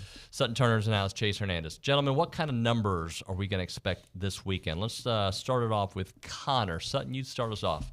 I mean, what kind of numbers do you expect? I'd love to see him do 4 games in a row at 300. I mean, on passing. That would be outstanding. I don't think he gets there because I think we're more effective running the football this week. So I think it's going to be somewhere between 250 and 300. I think he's going to be just as efficient as he has been. He just doesn't have to do as much. Right. Okay. Right. Kel? I want to see, let's talk about being efficient with the run. I want to see 2 completions over 50 yards. Pound the ball, pound the ball, pound the ball. That's a lot. Play action, hit it down the field. He may not have as many attempts, like you say, because we're running the ball. But if he can take advantage of the ones and hit them deep when he wants to. So can that be like a swing pass that he takes it to the house? Yeah. I mean, that technically counts. Yeah. Okay. Based on what I said. Just make sure. Not what I meant, but that would count. I would accept that. I think he goes 315. Okay. Oh, come on. I love it. I think he goes 315, 3 touchdowns. Who is the leading receiver? Moose. Moose. Come Big on. call. Moose is going to be our leading receiver. I like It's it. going to be our breakout game. Everybody's going to be talking about Moose in 4 days. Okay. I like it. Jake Johnson. Well, then I'm going to take Anias. Just to be I different. think this is a perfect game for a Jake Johnson type player to have 8 catches, 80 yards, a touchdown. Just that Miami game, I think, was his turning corner for this team. I think he is just going to be that guy that Connor can rely on and go downfield with. Give me somebody. He said I said Anias. Anias. Oh, nice. I mean, I can't He take whispered Moose, Anias. and I can't take Jake Well, Johnson. Evan's a good. I mean, I could take Evan, but that's too easy. Yeah, And that just come leaves on. me with Noah, who missed last game, and Anias. So I'll take Anias. Give me a number of sacks. Kelly, you go first. I'm going to go with 3. Oh, I like 3. I like the way that 3 is a good number. At 2. 2? Yeah, I'm 2. I like 2 as well. 2. I thought I about mean, 2. I'm taking 2.5. You know what? I mean, they do credit half sacks. So I just you haven't seen a game where they've went out there and gotten 5 or 6 yet. But so Peyton wants to run. Peyton Thorne, speaking of. yeah. So I mean, I think 2 is a good number. Okay. Got to keep him hemmed in. Torian York could have a big game. Picks. Picks. Give me some picks. Sutton. Oh, the Ags. We're going to win. No, like how many interceptions? Sorry. Oh, picks. Sorry. I thought he thought. So I do think it's 2 sacks, and I also think it's 2 interceptions. They win in that scenario no matter what, right? Yeah. Oh, yeah. Yeah. And that's what I think. They're late, but I think these are fourth quarter. They're pushing the ball down the field, and we eat them up. I'm going to go with 1. One? But it's going to be Damani. Okay. I could see 2, and I think it comes from the safety position. Mm-hmm. Okay. Let's Agreed. go. I'm not going to pick a name, but I think that's the position it comes from. We got about 3 minutes left, guys. I'm going to ask one question, and you take it both ways if you want, and I'll let you start it off, Chase. What can this Auburn game signify either way moving forward? Win is going forward. It's a start to a potential special season. Yeah. I think that's where it's all lining up. You go into Jerry World the following week with a win, with a lot of momentum on your back. Go in there, punch Arkansas in the mouth, sets up a game against Alabama that, again, I said earlier, I think it's going to be the biggest game that Jimbo's had here because of how beatable Alabama is. You get that win, set up a 3-0 going to Knoxville. You know, your season's starting to line up right there. You lose this game, man, there's a lot of questioning going around this place, and that's going to be a big dark cloud that will not be able, unless you win out. 8-4 is just not going to be acceptable this year with how open everything is. Even though you went 5-7 last year, and 8-4 is a step in the right direction. Yeah. That narrative to me has changed with how much parity there is in this conference outside of Georgia. Son, I agree. Everything that Chase said, and add to it, the pressure is greater because the Longhorns are number 2 in the country. And with them coming into the SEC, I think puts a massive amounts of pressure on Jimbo and makes this make or break. Kelly. I do think you can go both ways from like Chase was saying, this could be go to a really special season. I don't think a loss is the end of the world with as open. Oh, I do. I do too. Yeah, I know. I don't think a loss is the end of the world because the SEC West is so open. But I will say this: there will be a dark cloud. The message boards will explode. Nobody will want Jimbo to have his job a week from today if we lose on Saturday. But I still don't think it's the end of the world. But what if they win 40-10? That's fantastic. No, just tell us what's the mood of the message boards of the fan base. We got. You're gonna have 95% of the message boards that are excited with the trajectory of the season. You're gonna have the small 5% that are gonna be You what said they 10? I think 10% is the number. Okay. You said 10. They score 10. Auburn. We hold Auburn to 10. Yeah. That's huge. Yeah. To me, that's the Durkin effect. Drop it right there. TexAgs Radio. Bye.